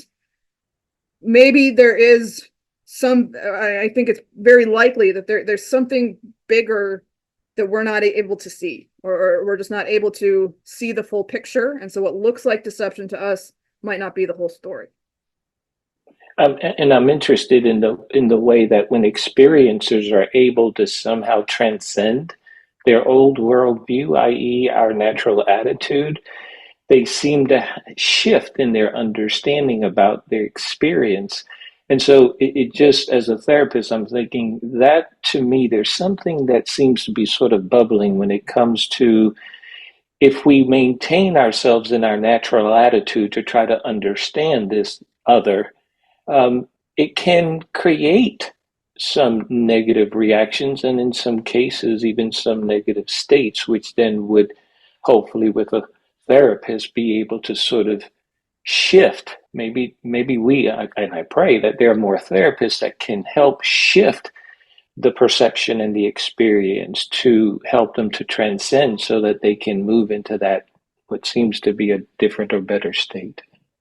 Absolutely. And that's part of what John Mack helped his experiencers do. And so he's often criticized, like that his experiencers were more likely to report positive effects, and that had to do with, his own worldviews and his own, somewhat new age leanings that he perhaps had. But I don't know if that's necessarily the whole case. He was also, as a trained psychiatrist, in a position to help them work through it and bring them to a more positive place. He took them on as patients, when David Jacobs was, he wasn't a therapist. And so absolutely, I think, someone with the right types of knowledge can help, guide the individual to a place where they're able to, reach that point of, breaking through the acceptance of ambiguity, the acceptance of there's some kind of reality to it, but they're not sure. And then they're able to be, opened up to these changes. For many experiencers, these changes did not come right away, right? Especially if they had a scary experience. It was kind of like they went through a wide period of like sometimes years of just like, what the fuck is going on? And sometimes searching for, going through brain scans. Do I have a brain tumor? Or going to psychiatrists, and, some of them were put on antipsychotics to try to stop it, and it didn't work because they weren't having a psychotic episode. So yeah, it's not like these things are just like instant, right? It's like, it's a transformative process. And that's why I say the subversion is kind of the first step. It's kind of like, as you said, I have to let go of some of my deeply held beliefs about the natural attitude. And another thing I talked about with the conversation with Michael Zimmerman is Husserl seemed to think the natural attitude was somewhat universal, but really it's very culturally specific, because the natural attitude for, like Native Americans who have regular contact with spiritual beings and star beings, extraterrestrials, was very different than the natural attitude that we have now. They wouldn't have reacted with the same terror. They wouldn't have reacted with the same fear, because they understood that these were things that can and do happen. Or, contact with the deceased is very common in some communities. And so, yeah, I think you are forced, at least with the Western scientific version of the natural attitude that we have, again, that's common in modern Western democracies. Part of the process is, as you said, stepping back from that it becomes subverted. And once you start that process, you're opened up to these other possibilities. You're welcome. Thank you. Beautiful. I am loving this conversation. Kimberly, did you interview anyone who experienced their event while awake, while with another experience, or while having another? Or no, oh, sorry, I read that wrong. Experienced their event while awake with another experiencer. Yes. I did not interview anybody, so I took their word for it. So there were several who had encounters that involved another individual, and I actually asked, do you think that individual is somebody I could get in contact with? But they said no. So there was one individual in particular who was abducted when she was a teenager with another teenage girl. And very interestingly, she told me that it's maybe like 20 or 25 years later, they met she said they never talked about it again after it happened. And then 20 to 25 years later, they met at a high school reunion. And she went up to her and she said, do you remember that night that you stayed the night at my house? And she had no idea, how she was going to respond. And she said, oh my God, do I ever? And then they reconnected. And this other woman, had gone on to have, a lifetime of other experiences. And so she was able to, they were able to reconnect and talk about, they both then were abducted on their own several times after that. I had another experiencer who I interviewed who she had, and that individual had all of her things that she recounted to me. It was without the retrieval of hypnosis. She remembered them waking consciousness. I had another individual who had a strange encounter where she was abducted and taken to a place in the woods, and she saw various other human beings there while she was out in the woods. And one thing that was that stood out to her very prominently is that there was this old wooden roller coaster. And later on, she was flipping through one of John Mack's manuscripts and she found a drawing that she did not draw of that very scene that she had experienced, but it was like from a different angle. But it had like the wooden roller coaster, and so it was somebody else who was there that night who had also experienced that same being taken into the woods. It had the circle of individuals and then the non-human intelligences there. So that one was very interesting as well, because it was a confirmation from somebody else who was there and saw it from a different angle and drew it. And she never knew who drew it. She never found out. But yeah, those were I'm trying to think of anybody else had more than one. I think those were the only ones where there were multiple people that were taken at once. That second one sounds like something wicked this way comes from Ray Bradbury. Oh, we have this evil carnival coming. Oh man, that's wild to think about. We have a few comments and then some more questions. Number one, Marion definitely leaves the possibility open for non-human encounters, but of course those encounters are always mediated through human consciousness, so important agreement there. Here's a wonderful question: where will you go next on your research? So I'm working on putting all of this into a book that is, first of all, talking about, part one is the experiences, part two is the changes in worldview, and then part three is trying to put it all together. What does it all mean? Why are these changes happening? What do they mean for, how we relate to this phenomenon? And one of the theses that I'm trying to develop is that really, as I said, that theme of breaking down barriers, but really also new forms of intersubjectivity, what it means to relate to the other, our conception of otherness and how we respond to it. And, I think that this entire experience offers this huge, kind of just opens the door, a huge realm of new possibilities for encountering the other, communicating with the other, establishing contact with the other, and what does that look like when your modes of understanding might be totally different, and how does that change how we relate to otherness in general, alterity in general. Levinas talks about the other's face calls to us, the human face. What does it mean for a non-human face to call to us? Or what does it mean for a face that we can't see to call to us? Because sometimes they don't show the face. Sometimes I had an experiencer who he encountered a being and he tried to look it in the eye and it had no face. Or, they're not visible. Sometimes they're just energetically there and they won't show themselves physically, or when they do show themselves physically, it's fleeting. What is the encounter with that face? How does that call to us? What is the ethical response that we have here? So really unpacking, what does this mean for intersubjectivity and just our encounter with otherness in general? And how might it help us think about ourselves differently and think about how we relate to each other differently and relate to otherness and alterity differently? That's where I'd like to take this. You are welcome back to present all of that, please. Not only welcome, but encouraged, and we love it. Michael, you've had a couple comments in the chat. Would you like to add more here?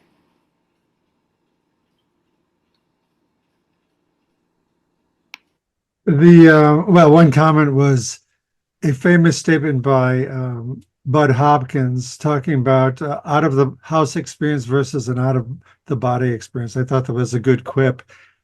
But I'd actually tie that into another comment I made about the body. So in a lot of abduction experiences, the human body is central to the experience.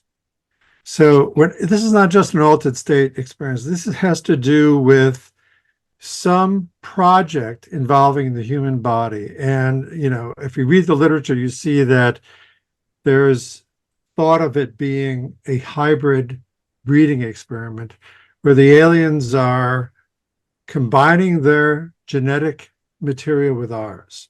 And they're doing this in various ways. So the consequence can be thought of in different ways. And that is, let's say, just for the hypothesis that these are extraterrestrials that come from somewhere else. So what are they doing? Well, it seems to me that they want to live on this earth. And the best way for them to do that is to borrow the human body, which has developed all kinds of immunities to microbes on the earth, and combine it with theirs so they have the chance of living on the earth. And this ties in with David Jacobs' whole thrust, not maybe his conclusions.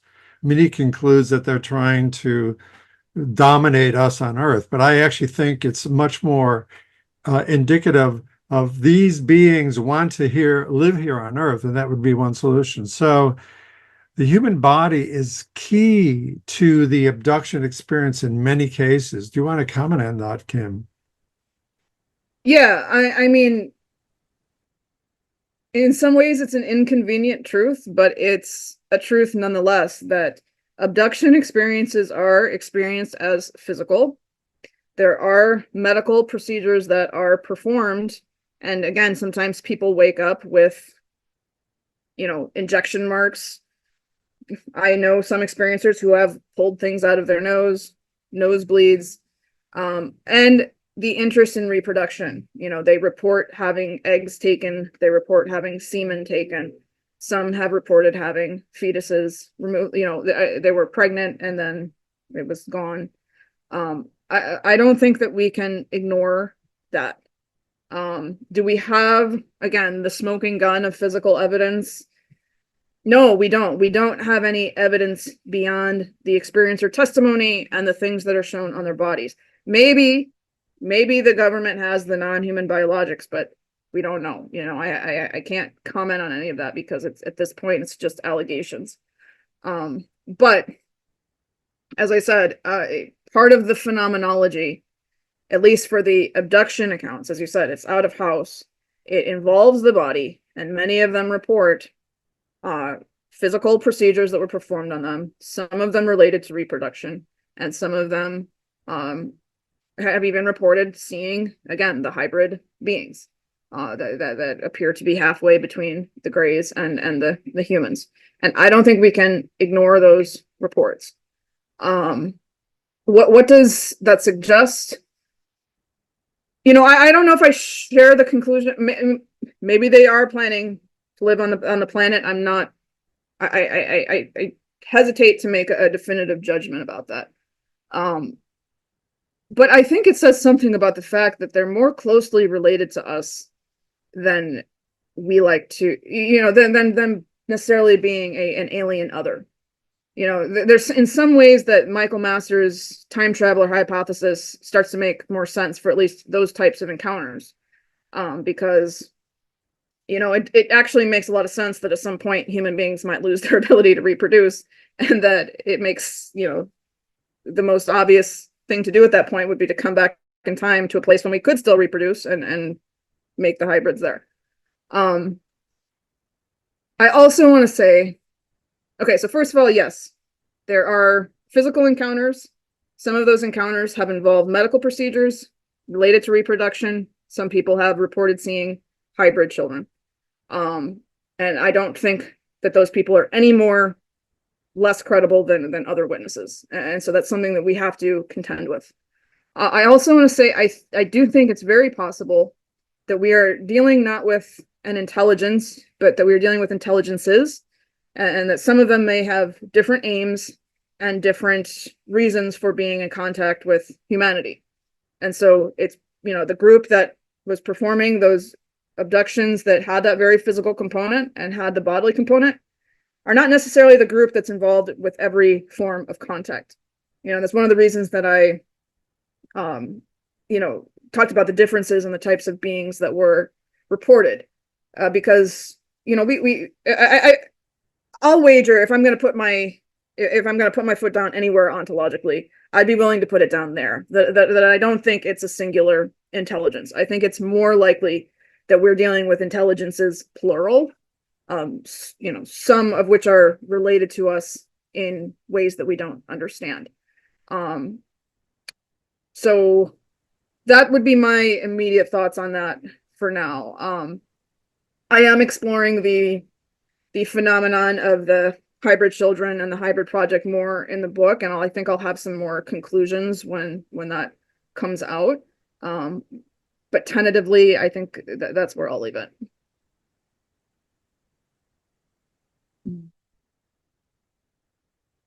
I am muted. Now I'm unmuted. Okay. We have some more comments in the chat. Randy, you've got a great comment here about bringing attention to Husserl and Hedwig Conrad Martinus. Would you like to say a little bit more there? Yeah, I just think that regarding phenomenological method, we can extend like Sartre and Marion, Heidegger, into applicability here. But Conrad Martius is someone who's very interesting in this kind of research, because she was already there with regards to like elves and sylphs and stuff like that. She explains in a book that was just translated this year. It was released in English by a translation of Kriniger Schwantner of Fordham, called Metaphysical Conversations.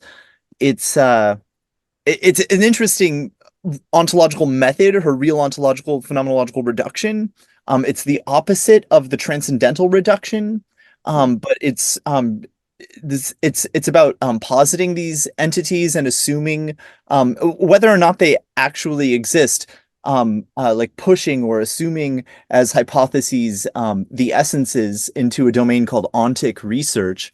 And it's so applicable for so many things like this. So I mean that's definitely something that should be on the methodological map here. So so I mean there's that, and I think I'll just throw in another comment question, that this is something I've messaged you about in the past. I find it really fascinating. Something like DMT.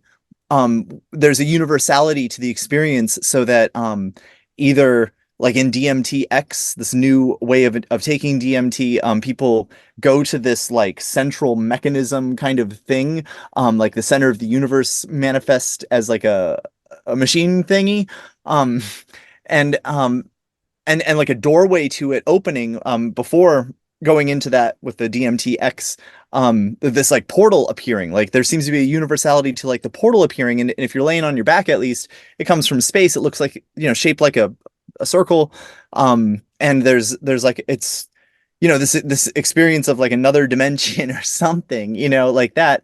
And there's definitely telepathic communication about it, like a downloading or interaction there. So anyway, I mean that's just like an example of like a kind of phenomena that we can summon, through this particular brand of psychedelic substance. So anyway, that all that is a very interesting, way of like in a laboratory, bringing this phenomena to the fore and then subjecting it to, careful methodological investigation, and then in a laboratory environment, taking results. So Yeah. those are something I wanted to dying to contribute. No, absolutely. I am not familiar with that book, but I'd like to read it first of all. What did you? If you could put the name of it in the chat, that or something, that would be, or just tell me again. Yeah, it's in there. It's Metaphysical Conversations and Phenomenological Essays. Just came out. Okay, I would like to look at that. Yeah. I think at some point I'm a fan of bracketing, but then, part 3 of the book I'm working on is at a certain point also then you have to ask what has to be true about the world if we take these experiences seriously. What does this suggest about the world if people are telling the truth? And we have to make that leap, and I think this is kind of what Michael was just asking about. People are saying that they are having these physical experiences with beings, and what does that actually suggest about reality if they're telling the truth? So I do think we have to ask that question at some point. In terms of the psychedelic, the DMT, I'm very interested in psychedelics too, and I'm interested in non-ordinary states of consciousness, and I'm just interested in the theory behind them, or just the idea of the imaginal in general, and the idea that when we have to anchor ourselves in physical reality, there's so much that our brain is filtering out in order for us to interact practically with the world. And going back to Kant's distinction between the phenomenal and the noumenal, really the only thing that we know about our perceptions is that they're true enough for us to anchor ourselves in physical reality and survive. Other than that, everything is my brain taking a huge amount of data and filtering out a lot of it to give me an experience that I'm capable of, physically interacting with, anchoring myself here. In these non-ordinary states of consciousness, including DMT states, it's like you're widening the gates of perception. You're letting in more data. You're letting in more that the brain is usually filtering out, because when you're in these states of consciousness, you don't need to orient yourself practically in the world. So I'm not surprised at all that there is an ontological consistency to it, because, people who write it off as, oh, it's DMT or it's a psychedelic, it's hallucinatory. I don't think that's what's going on. People have consistent reports of what's going on in psychedelic states. If you use psychedelics before, sound is amplified, all of your senses are heightened because your brain is letting in more data than it usually lets in. And so that people are having ontologically consistent, or that there's patterns between what people are experiencing in these psychedelic states, to me, and that people encounter entities in psychedelic states. There was a book, I can't remember it, but he did ayahuasca for the first time, and he met these, dragon-looking creatures, and they talked to him, and he told him all kinds of things. And then when he went back to report it to the shaman, and the shaman was like, oh yeah, he's like, you'll see them. And he said that they're always talking about that kind of stuff. Was not surprised at all, had encountered those, knew many people who had encountered those same exact entities saying those same kinds of things. So yeah, I think, do I think that we are in a position to fully understand the inner workings of all of that and the imaginal realm? Maybe not, but first of all, taking it seriously, and as you said, we can start identifying patterns. We can start identifying the similar types of experiences that people do have, and the ontological consistency that is there, to the best of our abilities with the best of our methods. And I do think it's worthwhile, and I think that there's definitely something important going on there, something consistent. I agree. Couple little comments. There's a case of Terry Lovelace, who has a sort of device implanted in the knee after his abduction. So some more anecdotal evidence and hilarity at this shaman's response. And, oh yeah, you'll see dragons. That's awesome. I have a couple questions. First, about this communication, that whether it's telepathic, people are experiencing these messages in English, or at least in some sort of way that they apprehend what they perceive as being given to them, that they're receiving. Mm-hmm. And so I'm wondering, in this one question, if you think that there's the possibility of some sort of not underlying grammatical sentence that the Vienna School might have us believe allows for any sort of representation or communication, but is there some sort of underlying universal logos or channel of communication that maybe isn't natural, like we naturally experience things, but might be material? It's an interesting question. Michael Masters has used the fact that they communicate with us in our language to try to support the time traveler hypothesis. He says they know our languages because they're us, so they're able to come back and actually speak to us. But let's bracket that and say that that's not what's going on. Let's assume this is some type of very it's non-human other, and that the fact that they're able to communicate with us in our languages. I don't know. Is there a reason that you'd want to know if it's material? I am not sure that I grasp that part of your question. I guess if we could build a scientific foundation for not only describing these encounters, but of accounting for how it is these messages are receivable.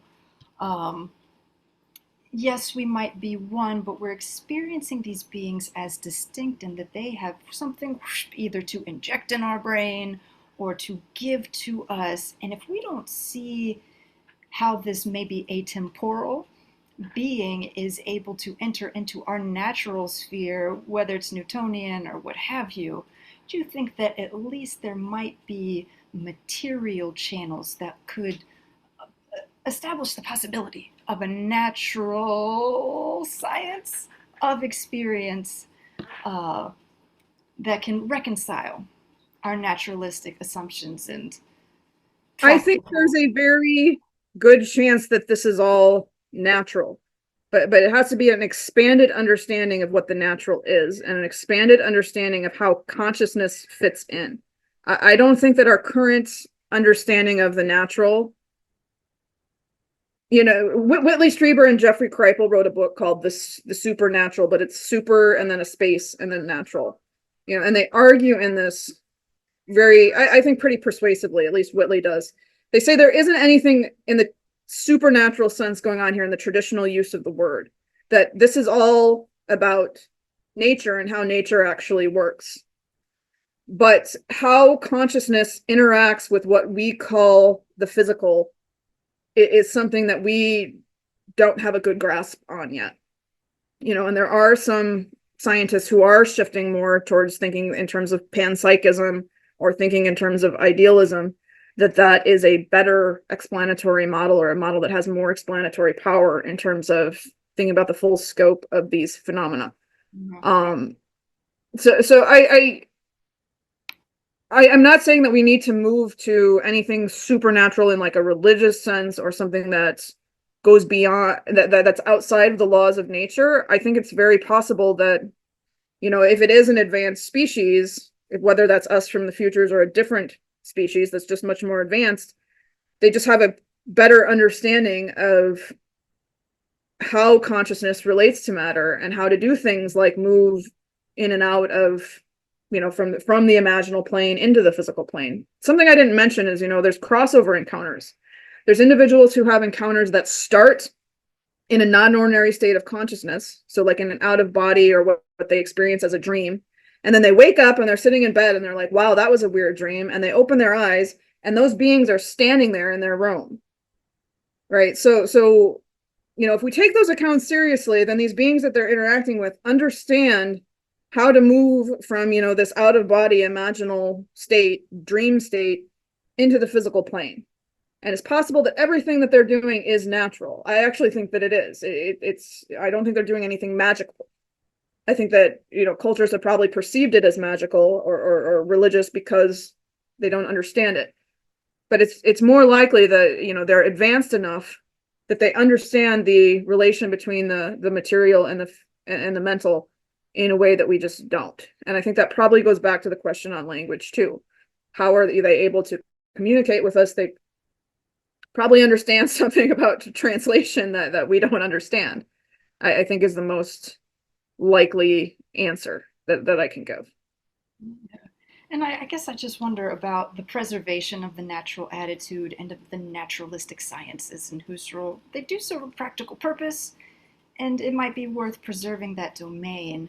And so I guess I'm wondering if we could find some sort of common category that we might call matter that would allow positive communication between those domains. Or is so in a way using a potential underlying language that allows us to communicate with these beings we encounter. Maybe that could also hold the power to allow for the different restricted realms of the sciences to engage in this seriously without sacrificing their priorities or methods. I mean, there's a lot of scientific research going on in what we call the nuts and bolts aspects of UFOs. Trying to study the craft themselves, how they move, looking at trying to figure out the physics of it. And do I think it can all be encountered through that lens? Do I think it can all be explained through that lens? No. I maybe with an expanded science, right? The new physics, the quantum physics, an expanded science.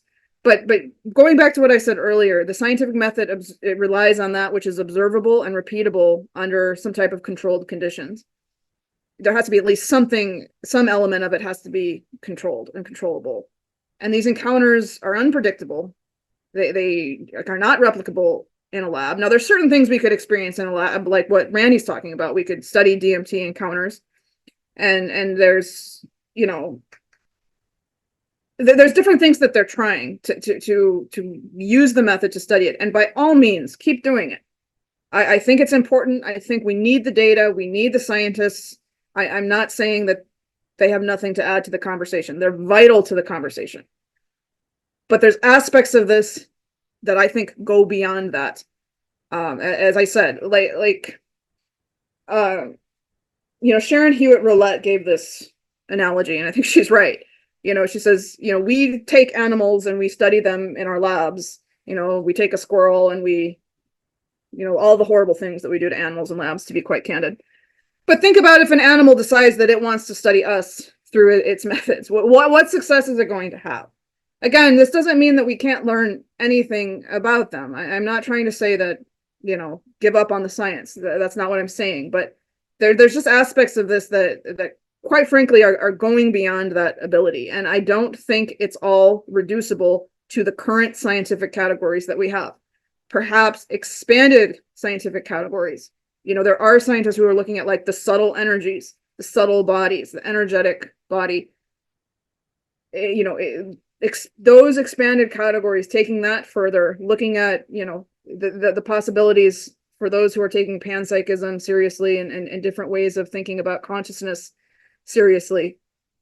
I think we'll come a long way. I don't think it's reducible right now to the, physical reality is one part of the whole reality.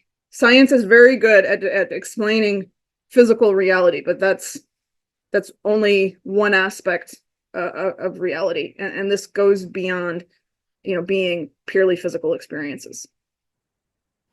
Awesome. I've got one more question.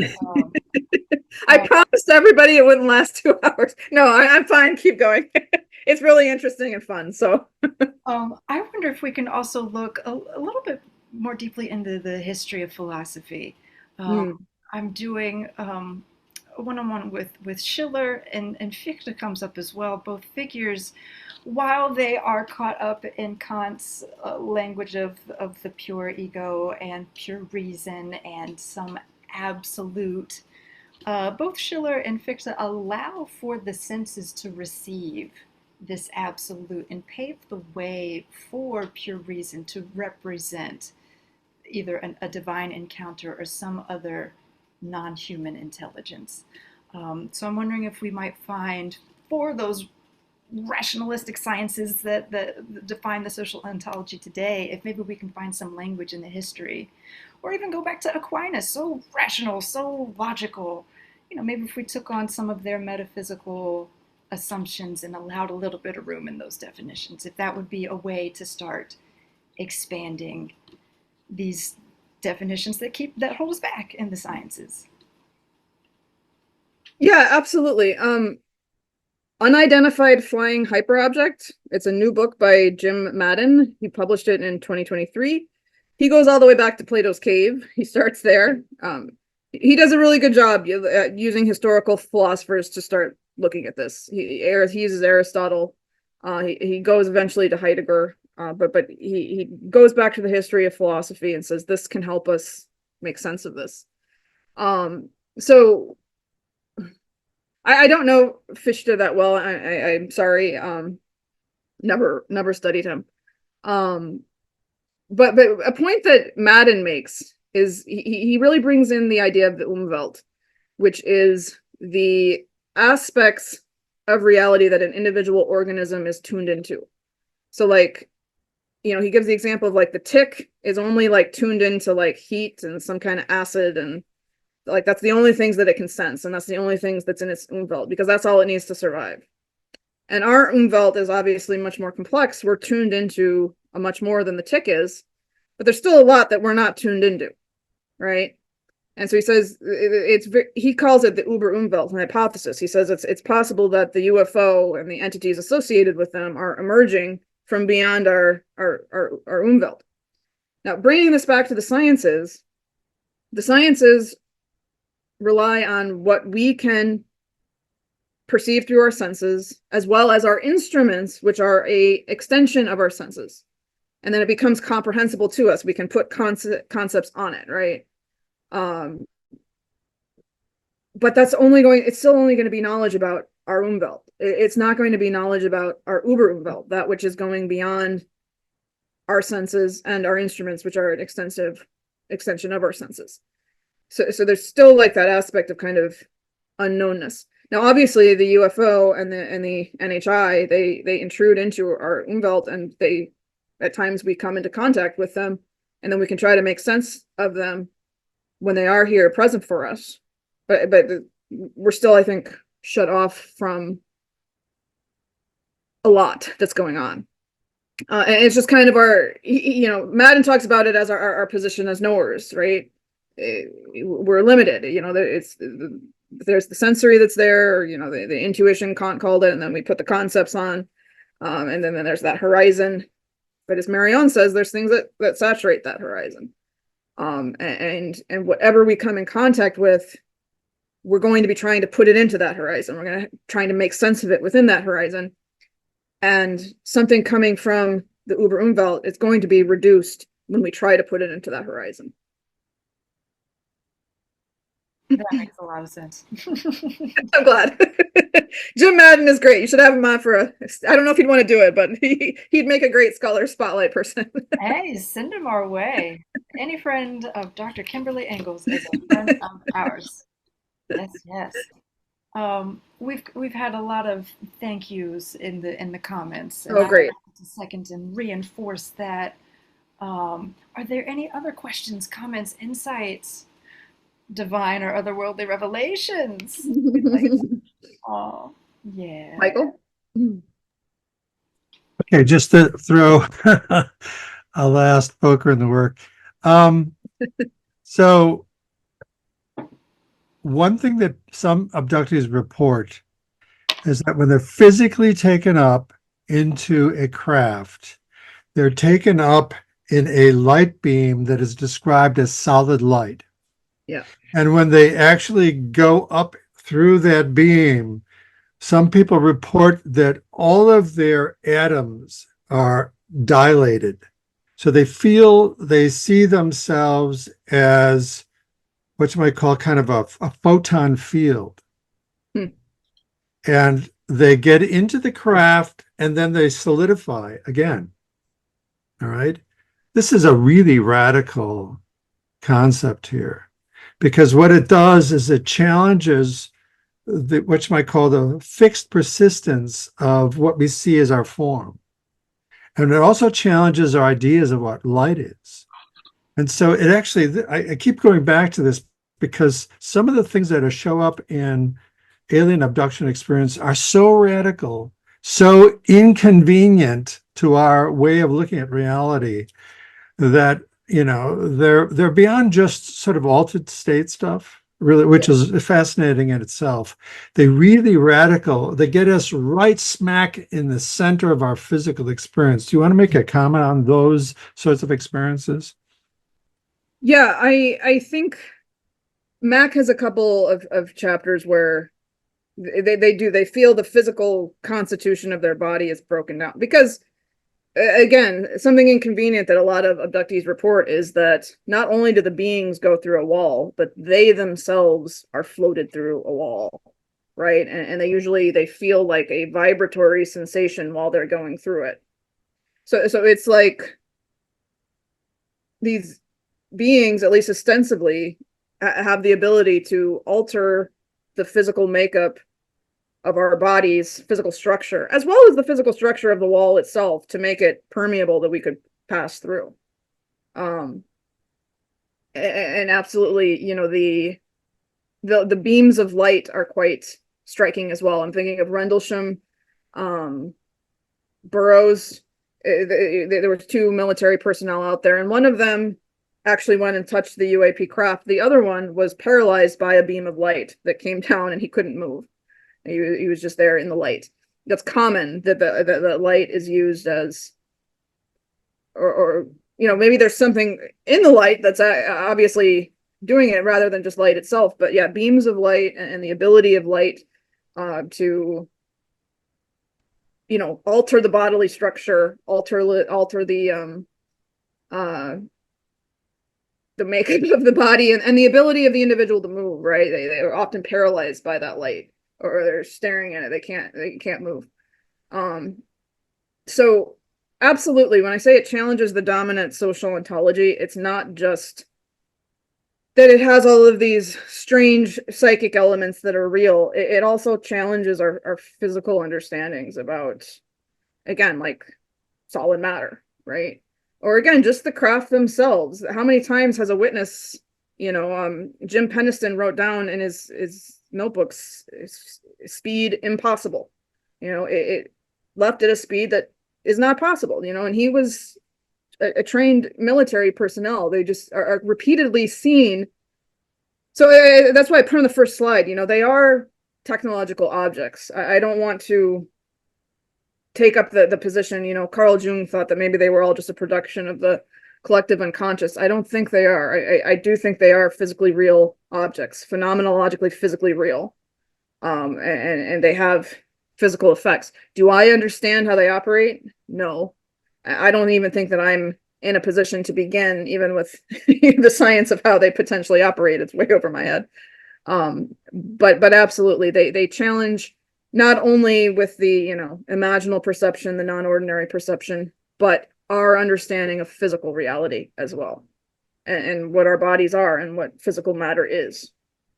Again, I agree with Whitley that it's probably all natural. It's just a deeper understanding of how natural bodies are malleable. That a species that's advanced enough understands. We have more in the chat. I'm going to read this one first, and then there's a question. Thank you, Kimberly. This is Denise. She has a lot of years of experience, all investigated by Kathleen Marden. We continue our research of experiences. Your studies are wonderful. I have been in the beam and also have been taken through the wall. So please continue to research and study this topic. We all need answers. She'll have to sign off in 10 minutes, but she wanted to get that out there. What was her name? Denise. Denise. Okay. I should put her last name here. I don't want to, because this is going on the internet. That's all I say. Denise, thank you. And then we do have a question. Are you looking for other experiencers to interview? So the current study is closed, but I'm very likely going to be doing some future things where I will be recruiting more experiencers.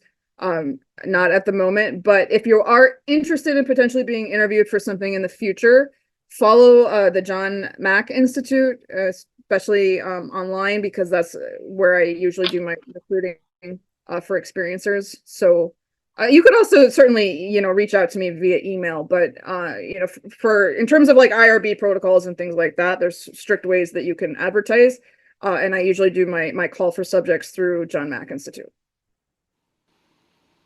Good to know. All right. Will that be it, everybody? Okay. Well, thank you, Dr. Kimberly Engels, for this wonderful presentation. So thought-provoking, and thank you everyone who joined for all of your contributions. It was really wonderful. Thank you so much. I am going to stop recording. I want to debrief real quick with those who are on screen, but otherwise, see you all next time. Thank you.